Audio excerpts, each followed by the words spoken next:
Your shalom, shalom. Shalom, people. We in this piece, son. Yes, we are. Welcome back, episode 4. 4 already? I think. All right, cool. I don't know. I can't count past 5, so if once we get to that, I mean, you have to take over at that point. We're gonna have to look on YouTube to get a reference. You know, have to use AI or something. Right. Shalom, shalom, guys. Thanks for joining us today on this beautiful. For you, it's probably a Friday if you're watching this live, or it might be a Tuesday, it might be a Sunday, Might be 2030. I don't know. it might be 2030.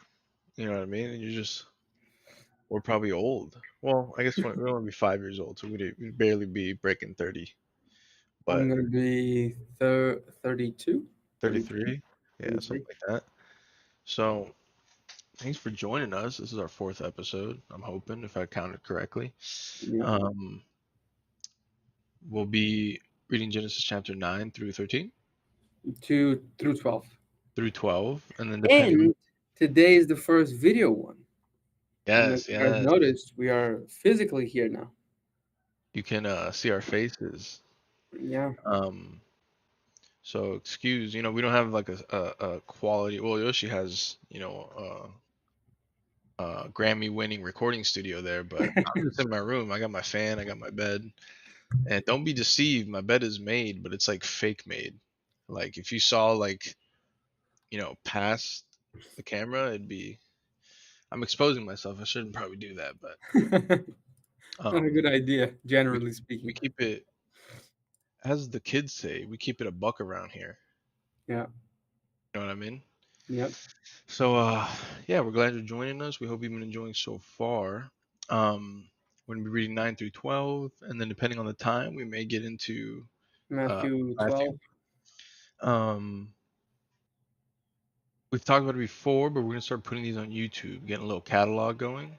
So, just I guess some clerical duties here.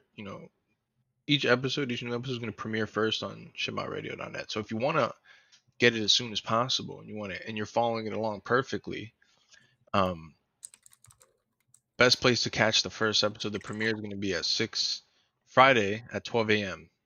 12 a.m. Midnight. 12 p.m. Sorry, I 12 always get p.m. confused. AM is when the sun is, because this is why you learn in ESL school.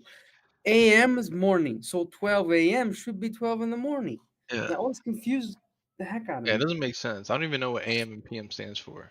Post meridium. Antemeridium and postmeridium. That's Latin Yeah, before midday and after midday. see that public education works somewhat. You know what Yep. I mean? Um, so yeah, so if you want to catch these live, right, and you want to be like, you don't want to wait till it's uploaded on YouTube, um, ShemaRadio.net. Fridays, 12 p.m. And then what we're gonna do is we're gonna have the backlog and the catalog on my YouTube channel. It's called A Servant's Path, and we'll have, once it's all like finalized and set in the terms of like the proper handles and all that. We'll give you guys all that information. So this one at least will be uploaded. This will probably be the first one you watch on YouTube. Um, I mean, we'll have them all uploaded. You know what I mean? You know what I mean? We're not professionals here. Yeah. Where this is amateur hour, but make it look good at least. Yeah, willing. Yeah. And so yeah, man. So once that YouTube channel is ready to go, subscribe, share it, all that good stuff. Share it with a friend. Um, you can drop comments. Maybe you guys have some questions. You can drop them in the comments. You can talk some trash. That's fine. It doesn't hurt my feelings. I mean, whatever you want to do, clicks are clicks, man. If that gets engagement, Yeah. that gets in front of other people's eyes. You know what I mean? Baruch Hashem Yahuwah. Bad marketing is still marketing. Exactly. What do they say? All publicity is good publicity. Yeah, You know what I that's mean? pretty much it. You can talk bad about me, just talk about me. Exactly. So, and because it's the first YouTube, what we're gonna do is we're gonna share screen the scriptures. So, if you happen to be that lazy that you don't want to go on RSTNE.com because they're free, if you haven't heard, they are Yeah. free. Then you can just follow along on the screen, and that'll help too. That's also probably a really good reason too why we want to have video, because then all you got to do is click the video. You got the scriptures in your screen. You got Yoshi and I on your screen. You got everything you need, and you Yeah. got Yahusha at the center of it all. So you definitely got everything you need. Right. Um, so unless Yoshi has something to share with the class, anything I missed, Um, let me just backtrack a little bit. back up, back up. No, I think we said it everything. Just go and review the other episodes because the other ones were only in audio, and we are gonna have to post it on the YouTube channel as well somehow. I don't know how yet, but somehow. The Yeah, point being, for you to get the chronology, because we are reading the portions, the parashot of the scriptures, and we have a certain sequence to it, so we can yeah. find Messiah in both of the covenants as we wrongly named them, Old and New Testament. But just that's just it. Just remember that you have homework. You have something to review, guys. I mean, and you never know. Stay tuned to the YouTube channel because you might see some other content pop in there at some point. Maybe he'll put something on our heart. We're like, hey, let's make a video about this. Or maybe you guys have a good idea and we make Right? a video about that. So, we're open to suggestions. We got a good suggestion box. And some of them may end up in the trash can, but that's okay. Yeah. I'm gonna shut up now because I feel like I'm just saying whatever now. Let's get to the point. Let's get to why we're really here. You're not here for me, you're not here for Yoshi, you're here for Yahusha, right? Let's be honest. That's the gift of yapping. So let's pop this sucker up right here. Look at that. By the way, guys, this Yeah. is free. Free, the best price Free. ever. Best price ever. So Yoshi, you're gonna start Yes. and we'll go from there. You get episode 4, everybody knows the drill. So Let's do it. Genesis Bereshit, chapter 9. And Aloha blessed Noach and his sons and said to them, be fruitful and multiply. Right here, I gotta stop. And replenish the earth. Oh, but that's not for today because they were populating the whole thing. Okay, so I don't know if you guys know, but there's this thing called death. It happens after a certain point in life. So people that are born not necessarily last forever. So we kind of have to, um, refresh the population. And then, oh, but I don't want to have children because I'm focused in my career. I didn't ask you that. Shut up. We are supposed to be fruitful and to multiply because we don't create only children, we create legacy. We create a legacy that is going to stand the test of time and is going to proclaim the word of Yahuwah. If you profess yourself to be a Christian or whatever, and you're not thinking about the next generations that are supposed to hear the word as your generation did, you are kind of missing the point. Because what are the two greatest commandments? Love Yahuwah with all your heart, soul, mind, and strength. Because in Deuteronomy 6:4, the mind aspect was not there, but Yahusha amended it in the renewed covenant, the Brit Hadashah. And the second one that he said to I believe it was the young ruler, love your neighbor as yourself. If you're not loving your neighbor by thinking on him or her in the next generations about listening, hearing the word through your very offspring, you're not truly loving them because you're not concerned about their salvation. You're like everybody else that are running the water supply for the next generations, and they're like, I'm not going to be here 60 years. What do I care? This is impregnated, this is embedded in our code as humans. We are selfish by nature. And if you doubt that, go back to Genesis chapter 6. Yahuwah said, my spirit shall not strive with men because their thoughts from the youth is evil. So we are technically born with evil intentions in our hearts, and this is why we need Messiah. So my point is, stop relinquishing your responsibility of putting good seed, good um, offspring in this earth, because this is one of the reasons Yahweh gave you an extension cord for the male and an oven for the females. So stop being weird. Again, don't be conformed to this generation. Be conformed to what the word of Yahuwah says. Mortify the right? deeds of your flesh so you can be justified. So having children, and I struggle with that too because honestly, I don't want to have. But I'm never gonna think I have the right to stop Yahuwah from creating life through me. I'm married. I can't have that. I can't do that. But it depends on him. He is the life giver. I'm not. I didn't die for nobody. He did. So what right do I have to control if I produce life or not? No. I put it in the hands of him, but I never hinder him from doing anything. You Verse know, 2. Yoshi, Go ahead. I think you'd be a great peepaw. You know what I mean? You'd be a great pawpaw. And just to add something else here, if you think about it too from this perspective, when who was saying here in verse 9, be fruitful, multiply, and replenish the earth. If you First of all, what is this? This is post flood, right? Yeah, So why did Yahuwah flood the earth? Well, let's go back to what we read already in Genesis 6:5. What does he say? He said he saw the wickedness of man was great in the earth, and every imagination of the thoughts of of his heart was evil continually. So the earth was full of evil. Why? Maybe because the men who were righteous, they didn't, mm, maybe they didn't replenish enough. So the idea being, uh, not only replenish it physically, but replenish it with righteous people, right? And what's like, I mean, listen, you can have children and you're not guaranteed that they're gonna keep the walk and that they're gonna continue in the ways that you teach them. right. But the idea being that, first of all, as believers, we're always outnumbered, right? There's always going to be more heathens. There's always going to be more people who practice unrighteousness than those that practice righteousness. So we should feel that responsibility of bringing as many righteous people into this earth as possible. And what better way than taking a child and raising him in the walk from the beginning, In the right? wisdom and in the nurtured admonition of the word of Yahuwah, that's what is written. Exactly. And so that's another way of looking at it. Like, yes, replenish it physically, but replenish it with good people, with people like the harvest is plenty, but the workers are few. So there's always going to be that shortage of workers. We need more workers. And if you're blessed to be able to have children and you have in your sight, your blindness has been removed and you understand who Yahusha is, what his purpose was, and that how you're supposed to align yourself to his purpose, you can pass that on to your children.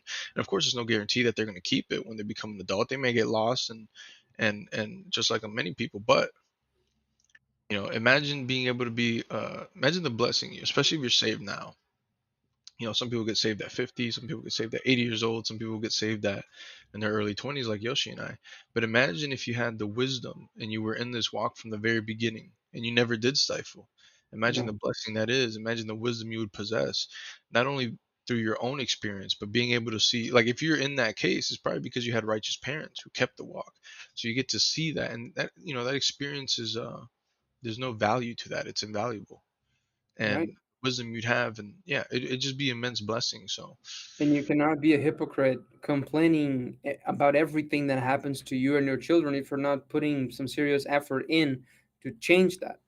How can you complain about corruption? How can you complain about the future generations if you're not trying to change the future generations? That's hypocrisy. And what did Yahusha say? Oh, you hypocrites, generation of vipers. What could that change or differentiate you from the Pharisees?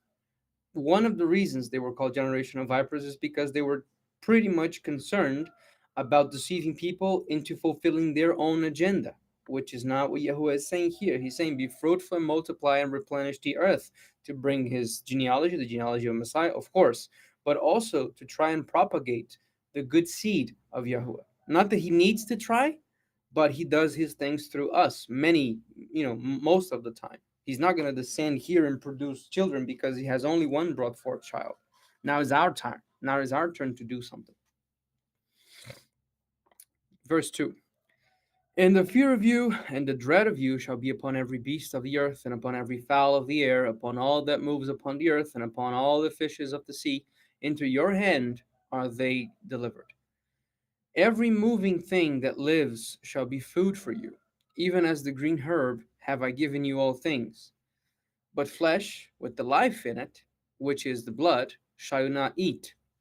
And surely the blood of your lives will I require. At the hand of every beast will I require it, and at the hand of men. At the hand of every man's brother will I require the life of men. Whosoever sheds men's blood, by men shall his blood be shed. For in the image of Aloha he made men.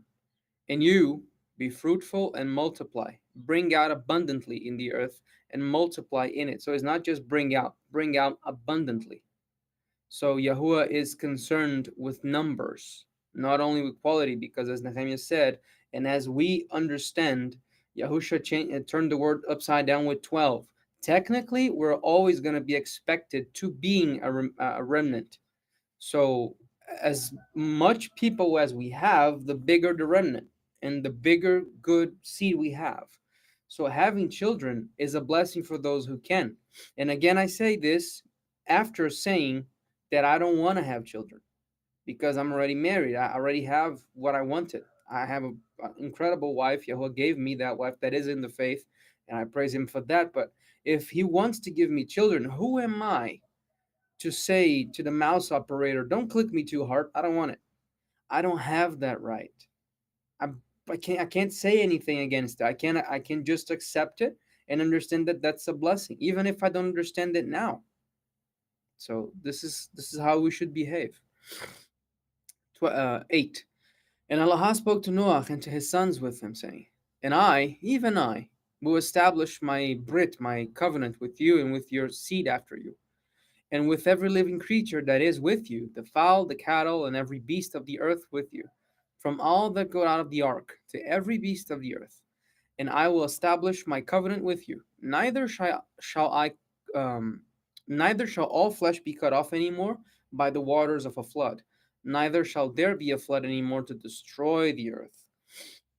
And Allah said, "This is the sign of the covenant that I make between me and you and every living creature that is with you for perpetual generations. I do set my bowl in the cloud, and it shall be for a sign of a covenant between the earth and me. And it shall come to pass, when I bring a cloud over the earth, that the bowl shall be seen in the cloud. And I will remember my covenant, which is between me and you and every living creature of all flesh. And the waters shall no more become a flood to destroy all flesh. And the bowl Eh, shall be in the I just cloud." want Go to ahead. say something. It doesn't mean that there'll never be a flood. Yahuwah is being very specific here. He's saying it won't be a flood that's going to destroy all flesh. So you're not going to see a global flood where Yeah, everybody gets wiped out. You're still going to see floods. You know what I mean? When a hurricane comes, a tsunami comes, portions are going to get flooded. But you're not going to see a flood of this catastrophe. yeah. Man. So just a distinction. We're not going to have like apocalyptical floods anymore. Yeah. I mean, we're going to have fire. That's a doozy, but floods, nah. 16. And the bow shall be in the cloud, and I will look upon it that I may remember the everlasting covenant between Aloha and every living creature of all flesh that is upon the earth. Okay, stop right there. Does Aloha need you to? Does he need to be remembered of anything? Ain't him omniscient? Don't him know everything? I know I'm using the wrong verb to do, but do you get my point? If Yahuwah wants to be remembered by his own actions, that there is this people that he promised never to destroy with the waters of a flood anymore, what makes us think that we know it all and that we don't need to go back and learn from somebody else? Learning the scriptures is not a 10-year program. It's much more than that. It's a lifetime thing, because the average human is going to live 80, 85, 90 years. You should be expected to spend all those years in the word, learning, being challenged, trying to be the best version of yourself. And I say this because there are a lot of those know-it-alls out there that think that, no, I don't follow any man. I'm not taught by any man. The Spirit shall teach me everything. Okay, what do you do with Ephesians 4 then? What is Ephesians 4? What is it? What is written there?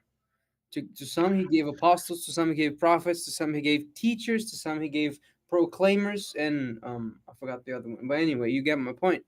We have people with offices, we have people with spiritual professions, and I'm not talking about the paid religious professions, I'm talking about called people, and they are supposed to teach you something. But if you know it all, what are they going to teach? And why do you need Yahusha and his word? You can toss it outside the window because you know everything. You are the Messiah after all. So there is not a point where you become a know-it-all. There is a point that you have the authority to contest a lot of things by the knowledge you have, of course. That comes with time. We're not there yet, but that comes with time. But up to that point, you just need to technically shut up and listen. But when Yahweh tells you to teach something, or he gives you this opportunity, be prepared. You better be prepared, because Moses couldn't enter the promised land in Deuteronomy 34 because he misrepresented Yahweh. That was his sin, misrepresenting Yahweh, not sanctifying him properly in front of the people. So if ever Yahuwah calls you to do something for him, you better be prepared. And that's not going to happen with the know-it-alls because they know it all. Right. And you also have to look at it as a pattern, right? And and follow me here, Yoshi, and see where maybe I may be misrepresenting something. But the idea being that, like, okay, well, Adam didn't have a pastor. Adam didn't have. Well, first of all, he heard directly from the voice of Yahuwah consistently, and we see that in the garden. He said he walked in the cool of the day, right? Right. And what do we see leading up to this flood? What does Yahuwah say? He says, "My spirit will no longer strive with man." So there's becomes this point where Yahuwah is saying, like, I'm no longer going to be there side by side with this person and directly relating to him. So once you get to a certain point, like you get to Abraham, Isaac, Jacob, okay, they all had leaders. Isaac had his father Abraham, who taught him, who led him, right? Yep. Jacob had, and it moves on forward. And then when you go into the renewed covenant, the New Testament, and you see all these epistles, these letters from Paul, Peter. I mean, you see the formation, you see the order, the natural order that's intended there. You have congregations, and you have leaders of that congregation. Who are they? Well, they're sending letters to Paul like, "Yo, this is the situations we got going here. I don't know it all. I need help." And then not only that, but Peter, Paul, they had each other, so they had like a lateral order where they could Yeah. Paul could probably speak to Peter. I mean, we don't have all the letters. For all we know, Paul, Peter, all these people were sending letters to each other and coaching each other and sharing their own personal revelations and learning from each other. Pretty much the apostles, the Talmidim, the disciples Yahusha chose, the 12, they had not only the vertical relationship with the master himself, but when the master was no more, they had all their lateral relationships to be accountable to each other. So even the highest rank of our faith has to have some type of accountability happening. So if you are a lone ranger doing your own thing, doing wherever you want because quote unquote I don't follow any man, you should restate that. You don't follow anybody that tells you what to do based on the word because that hurts a little bit. You And that's should foolish. qualify that. That's foolish. That's foolishness. That's immaturity. That's childish behavior. But you see the hypocrisy there too, because you say I don't follow any man, but you're following yourself, and you're a Yeah, man. You know what I mean? So like, what are you really saying? Like, I don't think you even know what you're saying. You're just so full of pride and arrogance that you got all the answers. I don't follow any man, but you're following yourself, and you're just a mortal man. What do you know? You know what I mean? yeah. And oh, but I don't want anybody knowing my business. That's foolish. You are forsaking help. Let's say our Sholiach is 67, I believe, 67 years old. I'm 27. He literally lived 40 years more than I have. Why am I going to squander and forsake this experience that I didn't have? That's flat out stupidity. That's pride. And Yahweh doesn't work with the prideful, but he rewards the humble. So humility is not towards Yahuwah. Those that work in labor and in the word and in doctrine deserve double honor, and they are to us as representatives of Yahuwah. So we need to get that through our thick heads and understand that humility is not just to the people that pay our salary. Humility comes in a lot of shapes and sizes, and when we are it would be for our benefit to learn once and for all that we are not going anywhere far being pride or thinking that I'm the shit. I am the last cracker in the package. That ain't gonna happen in Yahuwah's kingdom. He is the king, and he set his order. You're not gonna be very happy if you expect his kingdom, his forever kingdom, to be anything short of structured, well guided, well directed. That ain't gonna happen. You're Mm. gonna have some true leadership. You're gonna have some true structure. And if you get out of line, somebody's gonna whack you upside your head and say, "Get up, boy," and you're Right. supposed to obey that. And what does Yahusha tell his disciples? Go and make disciples of every nation. He's giving the command, go and make disciples. Go be a leader. Go teach these people how to be disciples just like I have taught you. Right? And you see that, and we'll get there eventually once we read it in the Brit Hadashah, right, in the renewed covenant, that you see the divine order in the multiplying of the fish. What does Yahusha do? He multiplies the bread, he multiplies the fish, and he doesn't go and directly give it to the masses. He gives it to his disciples who then go and give it to the masses. So there is a divine order. And then Shalik speaks about this all the time, not to beat a dead horse, but this whole idea of why don't follow man. But like Shalik says, like you go to the doctor and he says you need to do this, this, and this, you go and do it. Your boss tells you you need to be at work at 6 o'clock in the morning, you're gonna be there at 5:45. So you do follow man. You're just prideful and you're arrogant. and you don't want to. And then it was funny what you said. You said, I don't want anyone knowing my business. That's pride, because who said this is about you? Yeah, Who said this is about your business? What did Yahusha say? You just said, I'm about my father's business. But that's what really we should be focusing on, is his business, not yours. Who cares about your business? Yeah, it's important, of course. Confess your sins to one another, right? You need that kind of relief. You need to be able to share your testimony. So there is an aspect of that. But don't be so arrogant and prideful to think this is about you. It's not about you. It's about our Father's business, which is Yahuwah. if it was about you, you would have been chosen, not Abraham before you. So that's stupidity to the highest level. Like thinking that we are more than we are. We are Yahuwah's children, therefore we are not nobodies. But Yahuwah remembers our frame, that we are but dust. At the end of the day, we are not who we are because of us. We are who we are because of who He said we would be. In other Right? words, going back to what Nehemiah said, without Yahuwah, we are less than this ceramic mug here. Because this thing works for something. It doesn't complain, doesn't talk back. It's get filled with water and there are no leakages. This cannot be a leaky vessel. We can. So as far as we know, with all the evidence we have, without Yahuwah, we are worthless than the clay. Selah. Think about that. 17. Genesis 9:17. And Elohim said to Noach, "This is the sign of the covenant which I have established between my word and all the flesh that is upon the earth. And the sons of Noah that went out from the ark were Shem, Ham, and Japhet."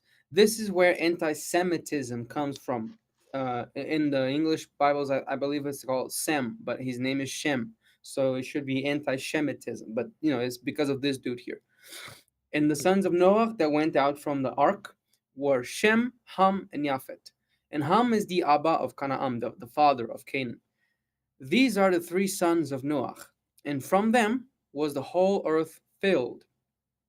And Noach began to be a man of the soil, and he planted a vineyard. And he drank of the wine and became drunk, and he was uncovered within his tent. And Ham, the father of Canaan, saw the nakedness of his father and told his two brothers outside. And Shem and Japhet took a garment and laid it upon both their shoulders and went in backwards and covered the nakedness of their father. And their faces were backward, and they saw not their father's nakedness. So wait, Yoshi, I have a question. Go ahead. So does this mean Ham went in there and saw his dad naked, and that's what the big issue was? It depends to whom you ask. If you, as Shalek says, if you ask 10 Jews, you're gonna have 100,000 opinions. Right? So, in Scripture, in the Torah, in the book of Leviticus, we have a few guidelines. If I'm not mistaken, is Leviticus 17 or 18. Leviticus About 8, who you can marry, who you about who can you can marry, cover his who's the nakedness. nakedness of who is Yeah, Leviticus 18.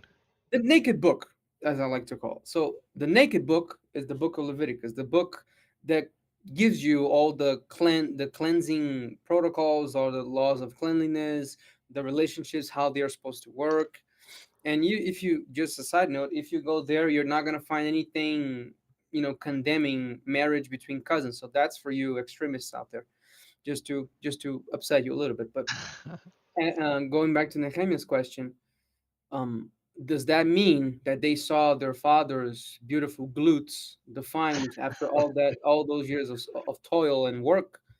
No, not necessarily. That could be the primary understanding. But in the book of Leviticus, the wife is the nakedness of the husband. Right. The wife um is the fragile part, is the vulnerable part, the naked part of the husband. So there are a lot of debate among scholars between this. Some say that he saw one of the wives of Noah because he had more than one.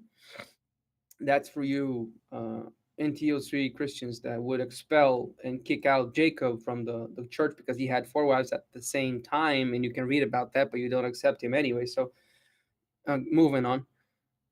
These dude that you guys would kick out of your church, he had more than one wife at the same time, and the reason we have for that is because he saw the nakedness of his father, but it doesn't say his mom.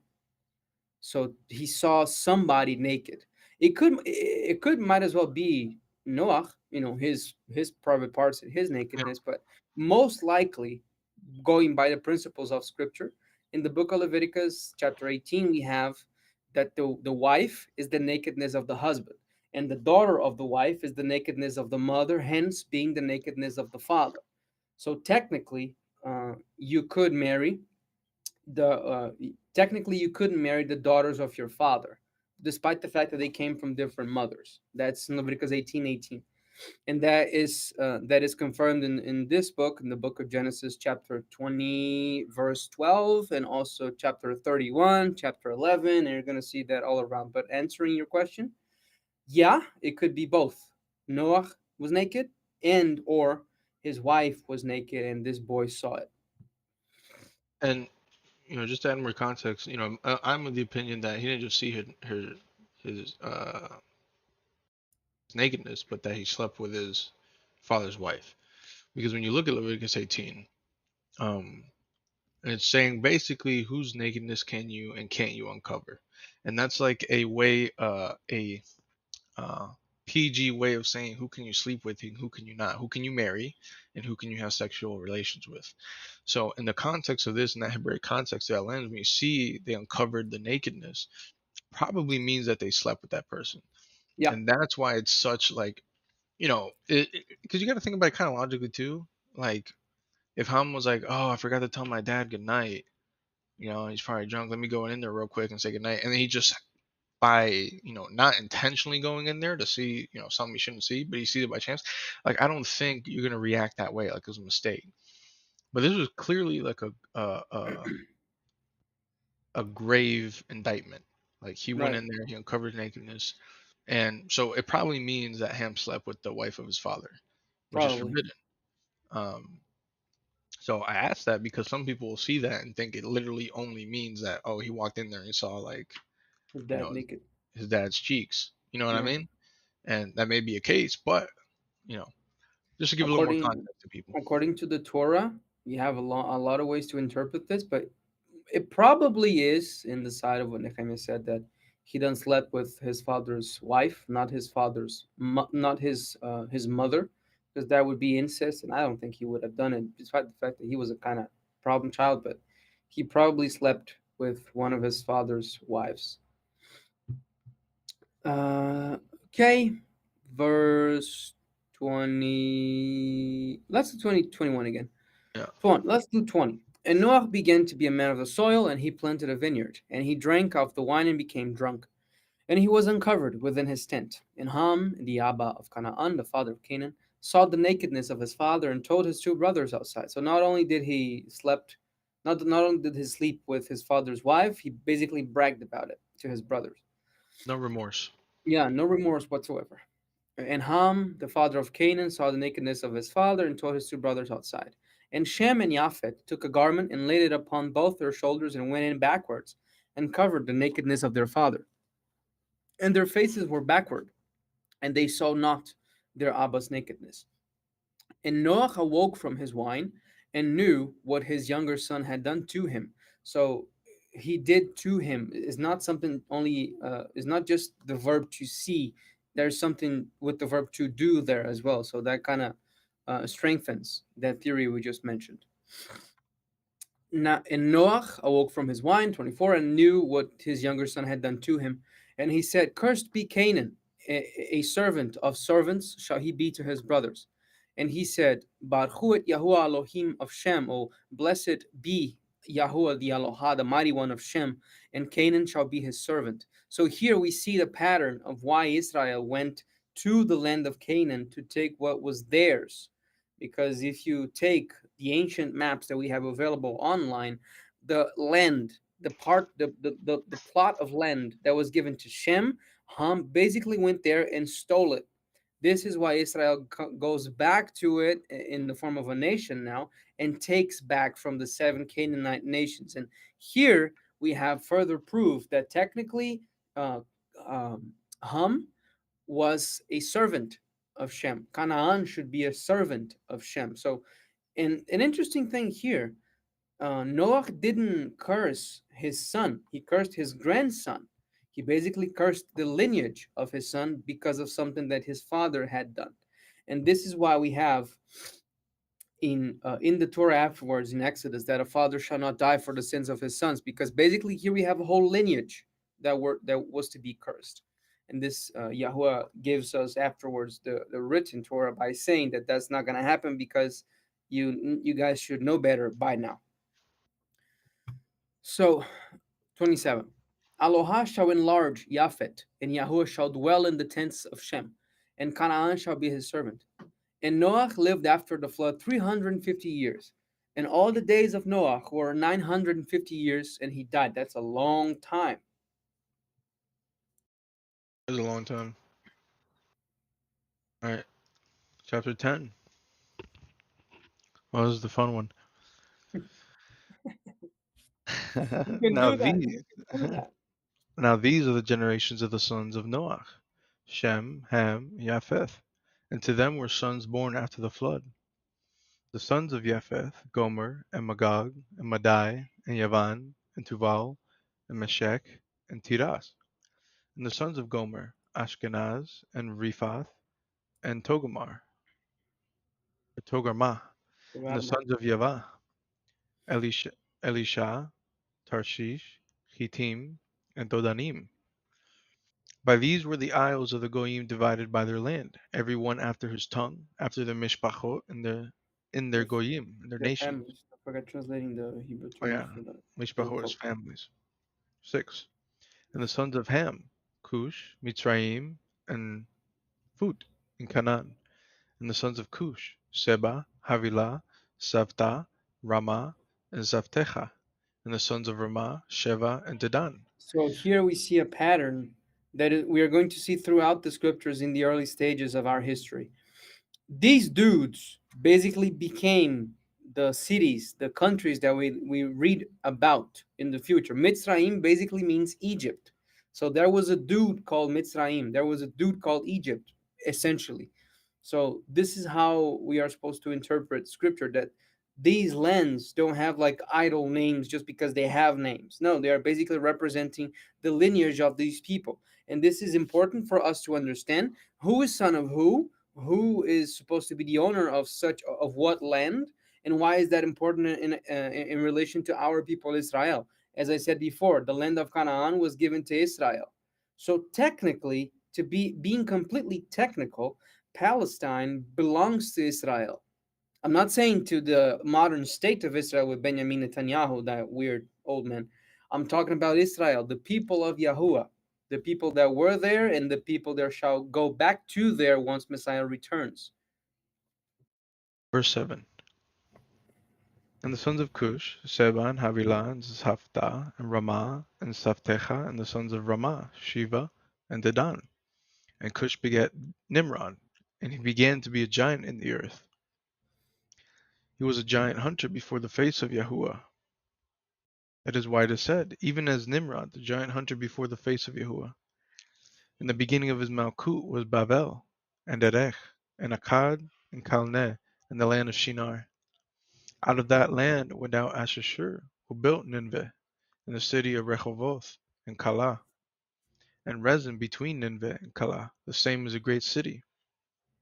And Mitzrayim begat Ludim, Anamim, and Lechavim, and Naphtuhim, and Pathruzim, and Kalsuchim, out of whom came Plishtim and Caphtorim. The And Philistines Canaan, and the Caphthorim. 15. And Canaan begat Sidon, his Bachor, his firstborn, and Heth, and the Jebusite, and the Amorite, and the Girgashite, and the Hivite, and the Archite, and the Sinite, and the Arvadite, and the Zemarite, and the Hamathite. And afterwards were the Mishpachot of the Canaanites spread abroad. And the border of the Canaanites was from Sidon, as you come to Gerar, and to Azah, as you go to Sodom and Amorah, and Admah, and Zeboim, even to Lasha. These are the sons of Ham, after the Mishpachot, after their tongues, in their countries, and in their nations. Unto Shem also, the Abba of all the children of Ever, the brother of Japheth the elder, even to him were children born. The children of Shem, Elam, Ashashur, Arphad, Lud, and Aram. And the children of Aram, Uz and Hul, and Gether, and mashed potatoes. Maybe that's where mashed potatoes comes from. 24. Why? Why did I know you were gonna do that? 24. And Arphad begat Canaan, and Canaan begat Salah, and Salah begat Eber. That's the Liverpool player, ain't it? Salah, Mohamed Salah. I don't know about soccer, bro. Come on, man. You I'm need I'm to. I'm deferring to you. You need to study that beautiful art of soccer. There you go. I'll leave it to you, bud. 25. And to Ever were born two sons. The name of one was Peleg. That's a funny name, dude. Like a peg leg, kind of vibe. And to Ever was born two sons. The name of one was Peleg, for in his Yamim was the earth divided, and his brother name was Yoktan. And Yoktan begat Almodad, and Shelef, and Hazar Maveth, and Yurah. This boy named Shelep. I can only remember Sholiak saying Schlepper. Maybe that's where it comes from. 27. And Hadoram, and Uzal, and Dikla, and Oval, and Avimael, and Sheba, and Ophir, and Havilah, and Yovab.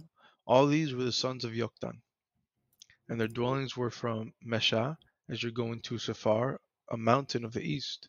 These are the sons of Shem, after their mishpachot, after their families, after their tongues in their land, and after the nations. These are the mishpachot of the families of the sons of Noach, after their generations, in their nations. By these families were the nations divided in the earth after the flood. Nice.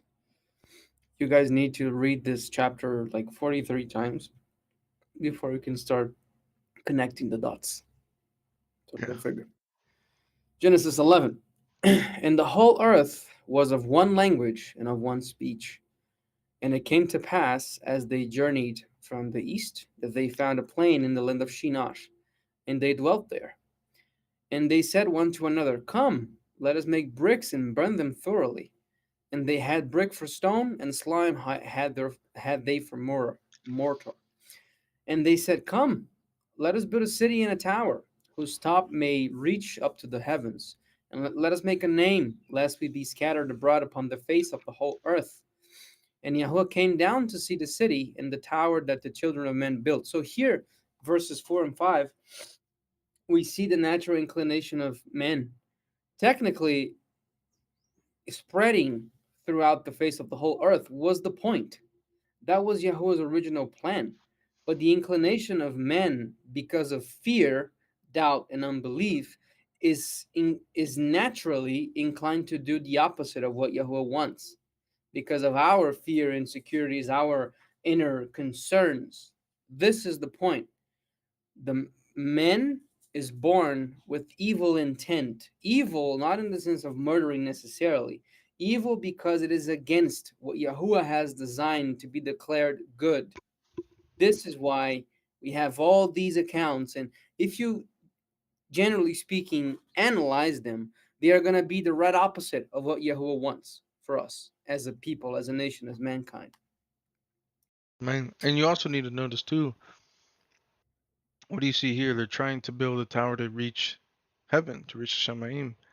So this is the embodiment of them trying to get into heaven their own way. Right, But we all know here there's only one way, right? There's only one way, and that's through the Son to reach the Father. right. You cannot, there is only one door.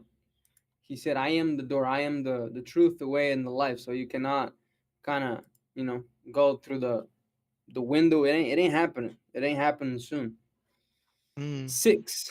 And Yahuwah said, See, the people are achad, or united, unique, and they all have one language. And this they begin to do. And now nothing will be restrained from them, which they have imagined to do.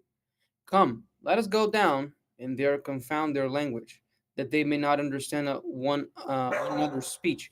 Basically, what this is talking about, and the point I'm going to make here is Yahuwah said, Come, let us go down. Who is this us? Yahuwah the Father, his right hand, the Son, and the power through which the right hand executes, the Ruach. Let us go down and there confound their language so that they may not understand one another's speech. 8. So Yahuwah scattered them abroad from there upon the face of all the earth, and they ceased to build the city. Therefore, its name is called Bavel or Babylon. That is confusion. That means confusion, because Yahuwah did there confuse the language of all the earth, and from there did Yahuwah scatter them abroad upon the face of all the earth. These are the generations of Shem. Shem was 100 years old and begat Arphaxad 2 years after the flood. And Shem lived after he begat Arphaxad 335 years and begat sons and daughters, and he died. And Arphaxad lived 135 years and begat Canaan. And Arphaxad lived after he begat Canaan 330 years and begat sons and daughters, and he died. And Canaan lived 130 years and begat Salah, the Liverpool player. And Canaan lived after he begat Salah 330 years and begat sons and daughters, and he died. And Salah lived 130 years and begat Ever. Ever is basically where we take Hebrew from. Ever, Ivrit, Hebrew, crossing over. 15. And Salah lived after he begat Ever 330 years and begat sons and daughters, and he died. And Ever lived 134 years and begat Peleg. And Ever lived after he begat Peleg 370 years and begat sons and daughters, and he died. And Peleg lived 130 years and begat Reu. And Peleg lived after he begat Reu 209 years and begat sons and daughters, and he died. And Reu lived 132 years and begat Serug. And Reu lived after he begat Serug 207 years and begat sons and daughters, and he died. And Serug lived 130 years and begat Nahor. And Serug lived after he begat Nahor 200 years and begat sons and daughters, and he died. And Nahor lived 79 years and begat Terach. And Nahor lived after he begat Terach 129 years and begat sons and daughters, and he died. And Terach lived 70 years and begat Avram, Nahor, and Haran. And here is why we have all this weird, gigantic lineage list, so we can get to Avram, to the father of our faith. Why? Because we need to have a way of connecting Avram to Noach, to Enoch, to Adam, because from Avram we should have Isaac, Jacob, then our patriarchs, all the 12 sons, and then David, and then Messiah. So is one lineage, is one rectilinear straight line from Adam to Messiah, because Adam was the first Adam, the first man, and Messiah is the Ben Adam, the second Adam. This is why we have lineages in the scriptures, not for you to spend 30 months discussing and arguing with your neighbor because you guys cannot agree in the flavor of the pizza you're trying to acquire together. No, the lineages are here so we can trace the roadmap to Messiah's lineage. This is precisely why. Okay, so step 27. Now these are the generations of Terach. Terach begat Avram, Nahor, and Haran. And Haran begat Lot. And Haran died in the presence of his Abba Terach in the land of his nativity, in Ur of the Chaldees, Ur Chasdim, the Chaldeans. And Avram and Nahor took wives. The name of Avram's Isha wife was Sarai, and the name of Nahor's wife was Milcah, the daughter of Haran. He was the Abba, the father of Milcah, and the Abba of Iscah. But Sarai was barren, she had no child. And Terach took Avram, his son, and Lot, the son of Haran, his son's son, and Sarai, his daughter in law, his son Avram's wife. And they went out with them from Ur of the Chaldeans, Ur Chasdim, to go into the land of Canaan. And they came to Haran and dwelt there. And the Yamim of Terach in Haran were 205 years, and Terach died in Haran. Chapter 12. Now Yahuwah had said to Avram, get out of your country and from your mishpacha, your family, and from your father's house, to a land that I will show you, and I will make of you a great nation. I will bless you, and make your name great. You shall be a blessing. And I will bless them that bless you, and curse him that curses you. And in you shall all the families of the earth be blessed or mixed. So Avram departed as Yahuwah had spoken to him, and Lot went with him. And Avram was 75 years old when he departed out of Haran. Right? And that just gives the idea it's never too late. right? You know what I mean? Avraham was 75 years old. I mean, that's a senior citizen if you ask me. I think that dude's eligible for Social Security. You know what I mean? So it's never Probably. too late. It's never too late. As long as you allow Yahusha, as long as you allow him to do your work, it's never too late. Yep. It's never too Yahusha can late to do what you have to. Yahusha can definitely teach an old dog new tricks. Yeah. And let's say, oh, but yeah, Avram lived like 2,000 years. Okay. If you get the proportion, when he was 75, it would be us like being in our 40s, 50s, technically old for our standards, but not for Yahuwah. He has precisely um, the timing for you to do his work. It's not up to you, it's up to him and his timing. Right? 5. And Avram took Sarai his Isha, his wife, and Lot his brother's son, and all their substance that they had gathered, and the beings that they had gotten in Haran. And they went out to go into the land of Canaan. And into the land of Canaan they came. And also, just to note this too, at no point is it at least recorded that you see Avram contesting with Yahuwah. Right? Yahuwah comes to him, he says, listen, bro, you're 75 years old, man. It's time for you to get out of your dad's house. You're in the basement, you're playing video games all day. You know Yeah, what I mean? You're over here smoking weed all day, playing video games. with You your know, you don't even girl. got a job, eating Taco Bell every day. Like, bro, you gotta get out. Yeah, Whenever you gotta see do that red something in your life. light, you gotta do something with your life, man. You can't just be sitting here, looking pale like a ghost, you know? And what And does Avram also, do? your daddy is a bona fide pagan. What the hell you doing there yet? Still, hmm I always get the adverbial time wrong. Is yet or still in this context? What he's still doing there? Still, yeah. What are you still doing there? Yeah. And what does Abraham do, or Avram at this point? He gets up and he goes. He follows Yahuwah's word, He right? says, you know what? I think you might be right. He said, "Yeah, I'm tired of this Taco Bell, man. They don't even Yeah, got the quesadillas anymore. yeah. It's not even $1 anymore, bro. It's not no dollar menu. It's getting expensive. You might as well go to like a 5-star restaurant at this point. You know what I mean?" Now you're just understanding how Brazil works. Welcome to our world. Oh gosh. All right. 6. And Avram passed through the land of the place of Shechem, the plain of Moreh, and the Canaanites were then in the land. And Yahuwah appeared to Avram and said, to your seed will I give this land. And there he built an altar to Yahuwah, who appeared to him. And he moved from there to a mountain on the east of Bethel, and pitched his tent, having Bethel on the west and Ai on the east. And there he rebuilt an altar to Yahuwah, and called upon the name of Yahuwah. And Avram So, journeyed. you're saying, I got a question with him. Here it says in verse 8, and there he rebuilt an altar to Yahuwah and called upon the name of Yahuwah. But didn't the name only come after Moses? Like, what is this BS here?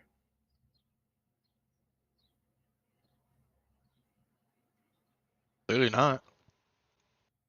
So the point is, the name of Yahuwah is not something that came with Moses. Yahuwah was not, okay, how am I going to call myself? Let me wait for that dude to get up the mountain. Then I can, I think I have time to decide. No, Yahuwah is not like us. His name was always revealed to his ones. This is why you cannot settle for God and Jesus, because those are titles that somebody then gave you. He gave you, the Father of lights, gave us his name. And it is about time for us to grow up and accept that. You don't need to take my word for it. You don't need to take the RSTNE's word for it, despite the fact that it's going to save you a few months of work. But you can go on whatever concordance you want. You're always going to find the same 4 letters. And then you study how to pronounce them without the Nikudim, the Nikodot, the vowel pointing, because those came up in the 10th century by the rabbinical Jews, by which Yahusha referred to as generation of vipers. So go ahead, take your time, but have that in the back of your head. There is no point in time that Yahweh didn't reveal his name to his people. And according to Acts 3:21, we are supposed to be helping him in the restoration of all things, because last time I checked, he's not going to come down 15,000 times. He came once, he's returning. That's two. So he's going to count on us to restore things according to His ruach and Him according to His utterance when He starts giving us the things. So it's a matter of, is His way or the roadway? It's time for us to stop getting away with saying the wrong name, for us to stop getting away with, oh no, I don't know how to speak Hebrew. You don't have to know how to speak Hebrew. You need to know how to speak two words, Yahuwah and Yahusha. That ain't difficult.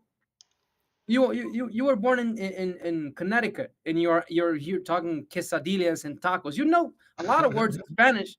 Don't you have a little bit of space in your HD to learn two words of Hebrew, the most two important words, the only name given under heaven by which we are saved?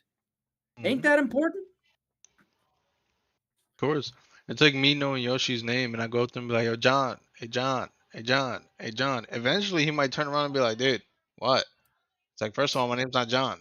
You know what I mean? Yeah, But you know what I mean? So what is like modern day Christianity always say? Relationship over religion. Well, what is the highest form of relationship? I know you on a first name basis. I speak to you. I don't call you that. I call you by your name, Yahusha, Yahuwah. Well, start using our brain, folks. I know I yeah, struggle with it, but gotta get better. Um, yeah. We all gotta strive to be the best version of ourselves. man, 9. And Avram journeyed, going on still toward the south. And there was a famine in the land, and Avram went down into Mizraim to sojourn there, for the famine was severe in the land. And it came to pass when he had come near to enter into Mizraim that he said to Sarai his Isha, see now, I know that you are a beautiful woman to look upon.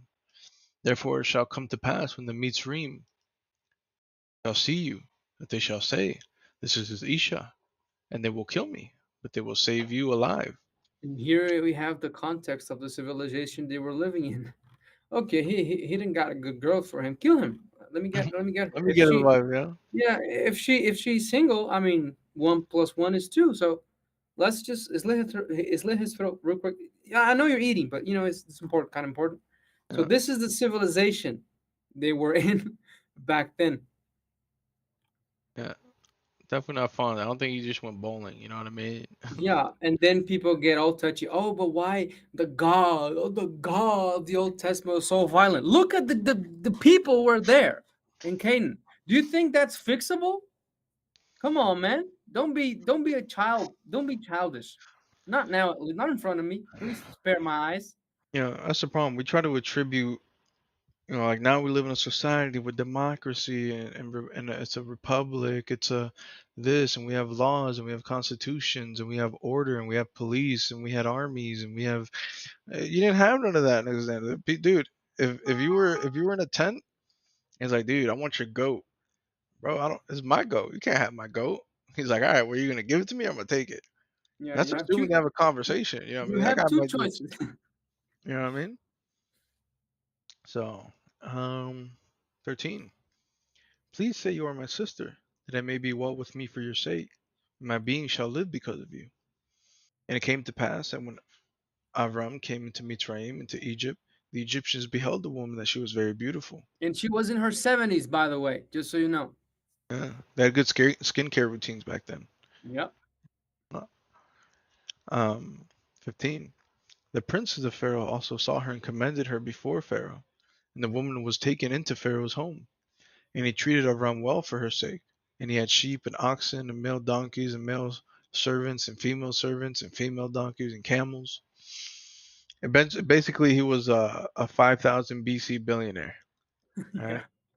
He was Avram Musk. Yeah. 16. And he treated Avram well for her sake, and he had sheep and oxen and male donkeys and male servants and female donkeys and camels. And one quick thing.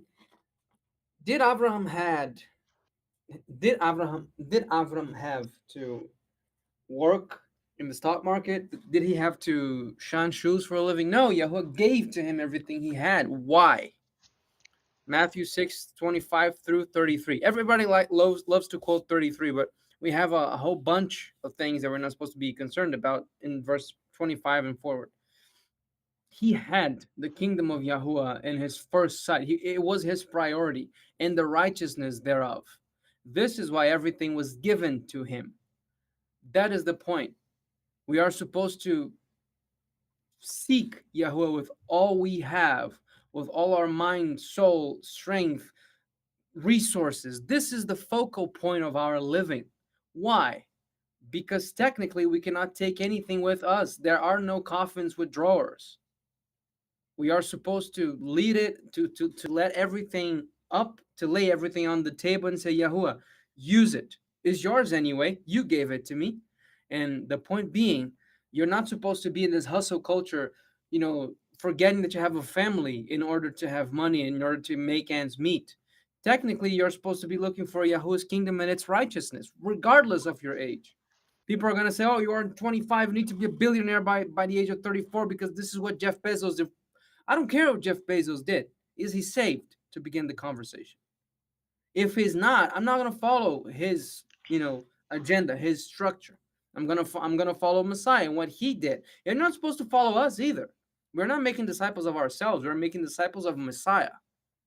Mm-hmm. And if you are in a ministry that is not making disciples for Messiah but for themselves, run, because that's not the right place for you. Mm-hmm. But the point is, Matthew 6:33, and scripture cannot be broken.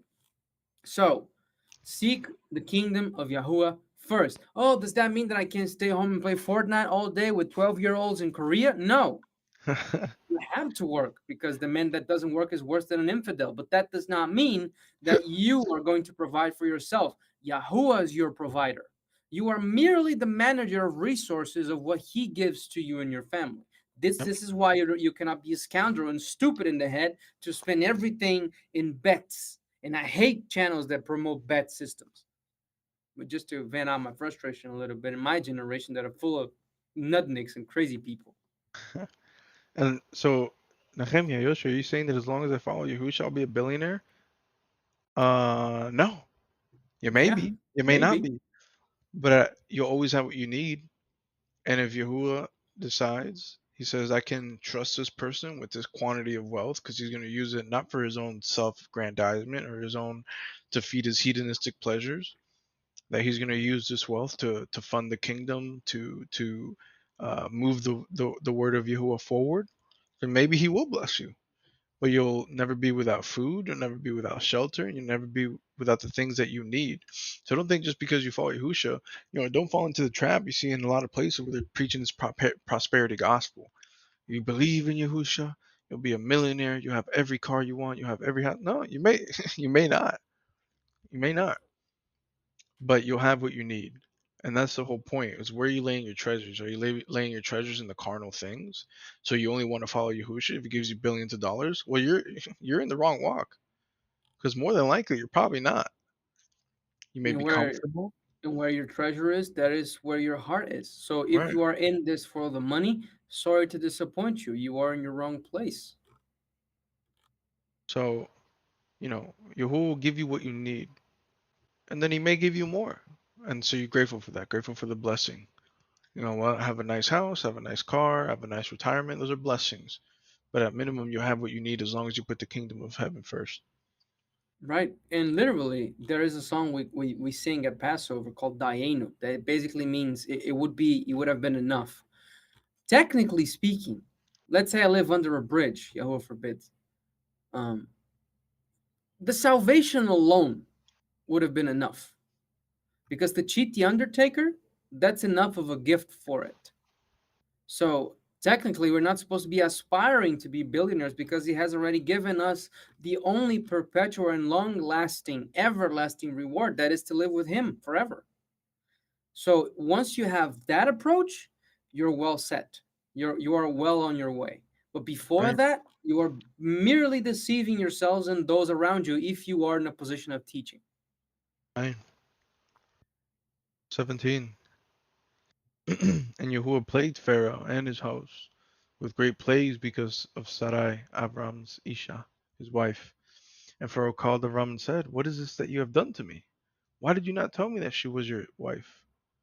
Why did you say she is my sister? So I might have mistakenly taken her to me as my wife. Now therefore see your wife, take her and go your way. And Pharaoh commanded his men concerning him, and they sent him away, and his Isha, and all that he had.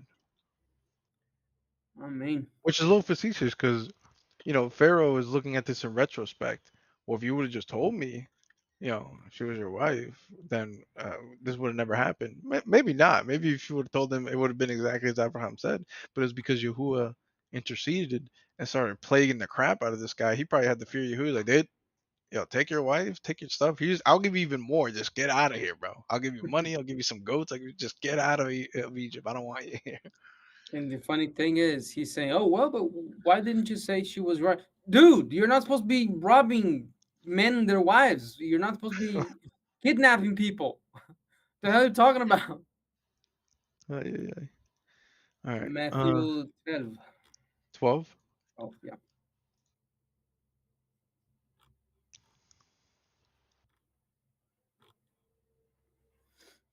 All right. Matthew 12 to what? 2 through 16. Okay. At that time, Yahushua went on the Shabbat through the cornfields, and his disciples were hungry and began to pluck the ears of grain and to eat. But when the Pharisees saw it, they said to him, "See, your disciples do which is not proper to do upon the Shabbat." But he said to them, "You stupid, have you not read what David did when he was hungry and they that were with him? In other words, do you guys get paid for eating? Is eating work?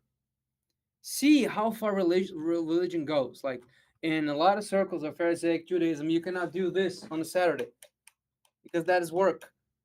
Or it gives Now, you epilepsy. yeah, or it gives you epilepsy or you die before that. But do you understand the concept?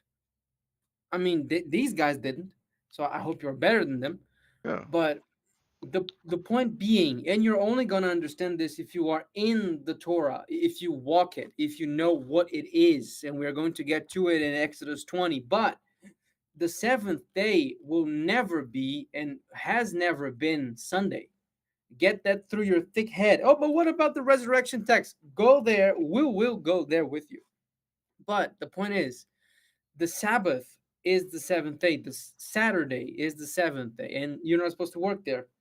And a lot of people in an agricultural society worked with plucking corn out of the fields. But these dudes were not with a combine machine, combining everything, getting the corn to put in the silo and then selling that to Lay's for them to do corn chips. No, they were plucking for them to eat. Hmm. First of all, that's kind of weird in my head, but I would try to pluck some bananas out of a banana tree. But anyway, they were plucking corn. They were not working.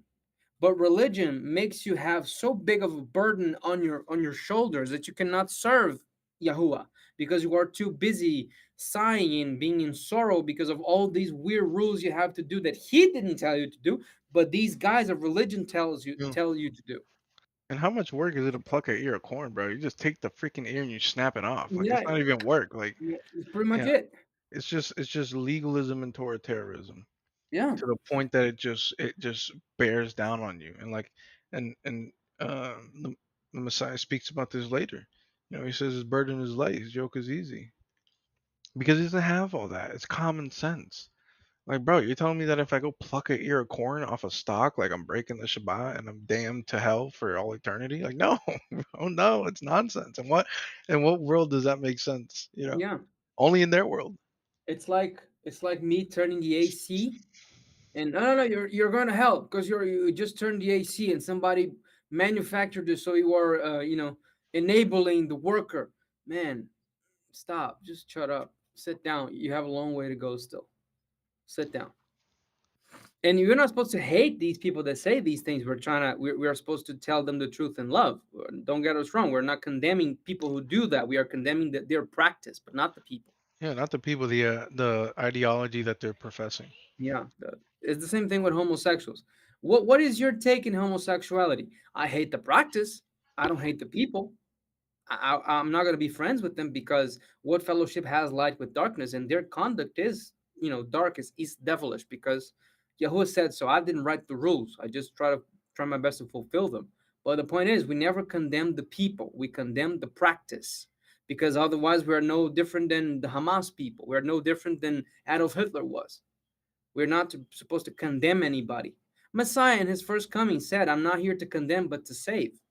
So who am I to condemn anybody? I can judge as long as I don't do what they do, and we already spoke about that. But I cannot condemn anybody. I didn't die for nobody. Verse 4. How he entered into no 3.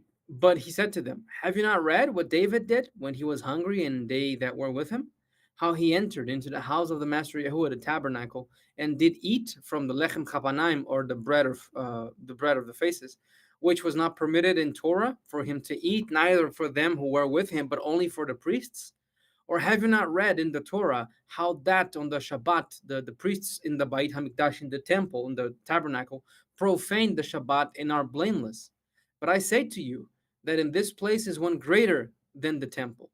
But if you had known what this means, I will have mercy and not sacrifice, you would not have condemned the innocent. For the Ben Adam, the Son of Man, definite article, is master even of the Shabbat. In other words, if Yahweh wants to build like a Super Bowl arena on the Shabbat, we cannot point to him and say otherwise because he created it. Hmm. We, on the other hand, are not supposed to be condemning people. Take first the log of your own eye and then try to take the splinter out of your brother's eye. Don't go don't go around condemning people. Yeah. Okay, if you are in leadership position, which is not our target public in this podcast, but if you are in a leadership position and you have to condemn somebody and take them out of the camp according to 1 Corinthians 5, let them be expelled so their body can be destroyed by Satan in the hopes of their spirit being gathered in the day of judgment. Okay, then you can do such a move if there is like sexual immorality in the person, if they are stealing from the other members, if somebody hit somebody else over the head, then you can try to reason with them according to the scriptures. But we're not supposed to be condemning anybody. Mm-mm. And you think about it, I mean, Yahusha is speaking, and he's shedding light on this. He's saying it's very simple. But if you had known what this means, like they're so blind, they don't even realize that they're contesting the Messiah. They're the one who created the Shabbat. They're questioning him and the rules that he's the rule maker. And they're Yeah. questioning him. They're like, "Yo, you can't do that. What do you mean I can't do this? I made the Shabbat. I'll do whatever I want. I have the authority to do as I please."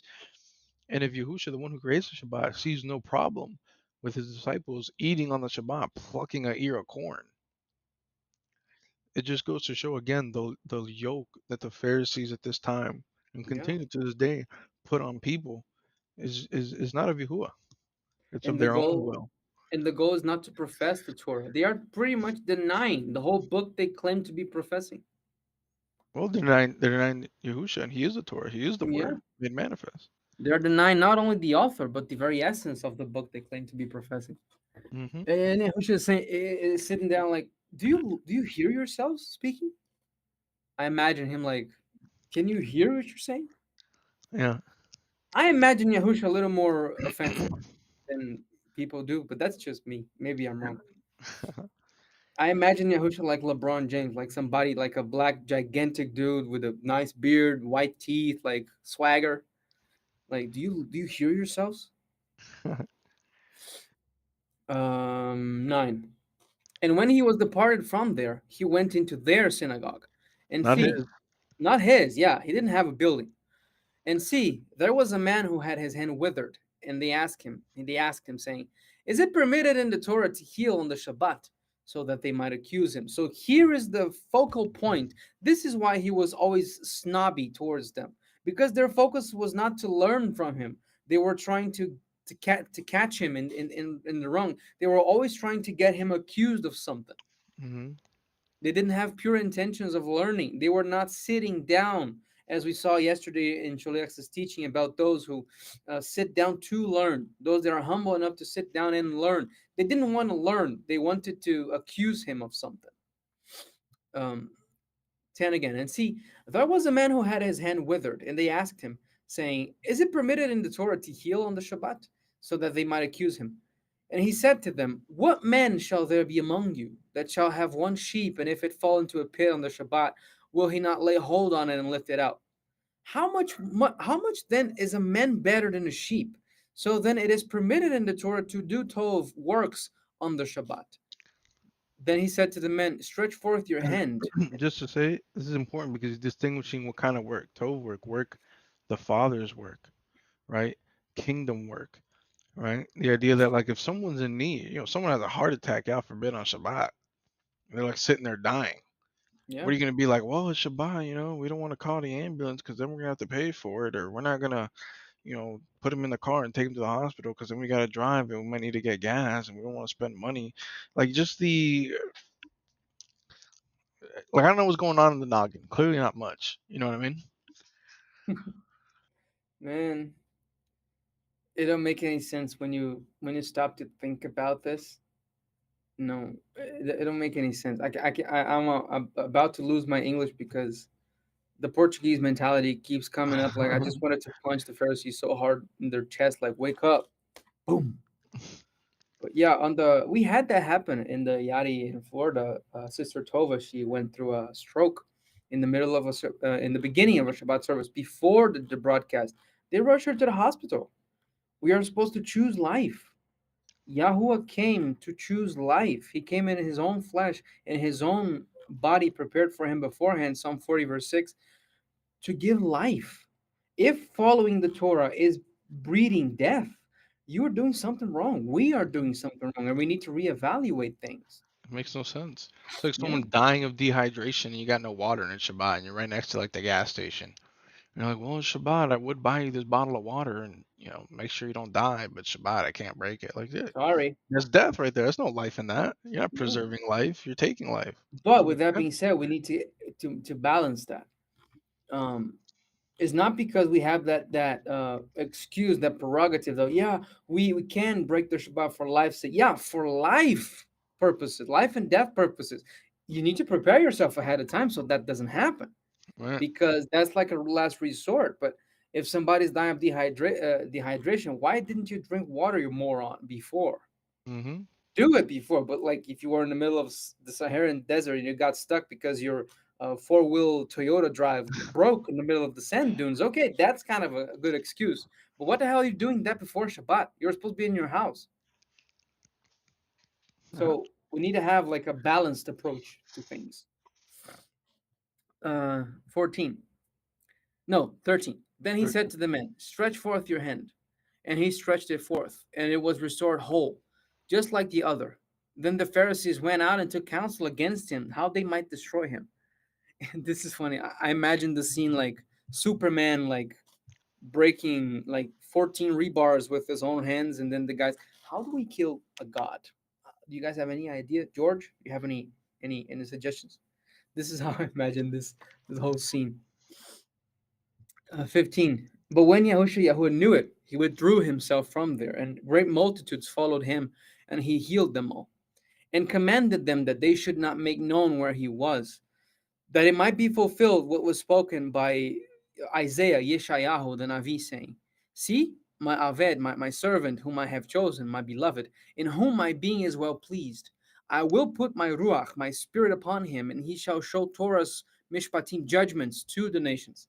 He shall not strive nor cry out, neither shall any man hear his voice in the streets. A crushed reed shall he not break, and smoking flax shall he not quench, until he brings forth judgments to victory. And in his name shall the nations hope and trust. Then was brought to him one possessed with a shed, a demon, blind and dumb, and he healed him so completely that the blind and dumb both spoke and saw. So here we have one of the pet peeves of mine.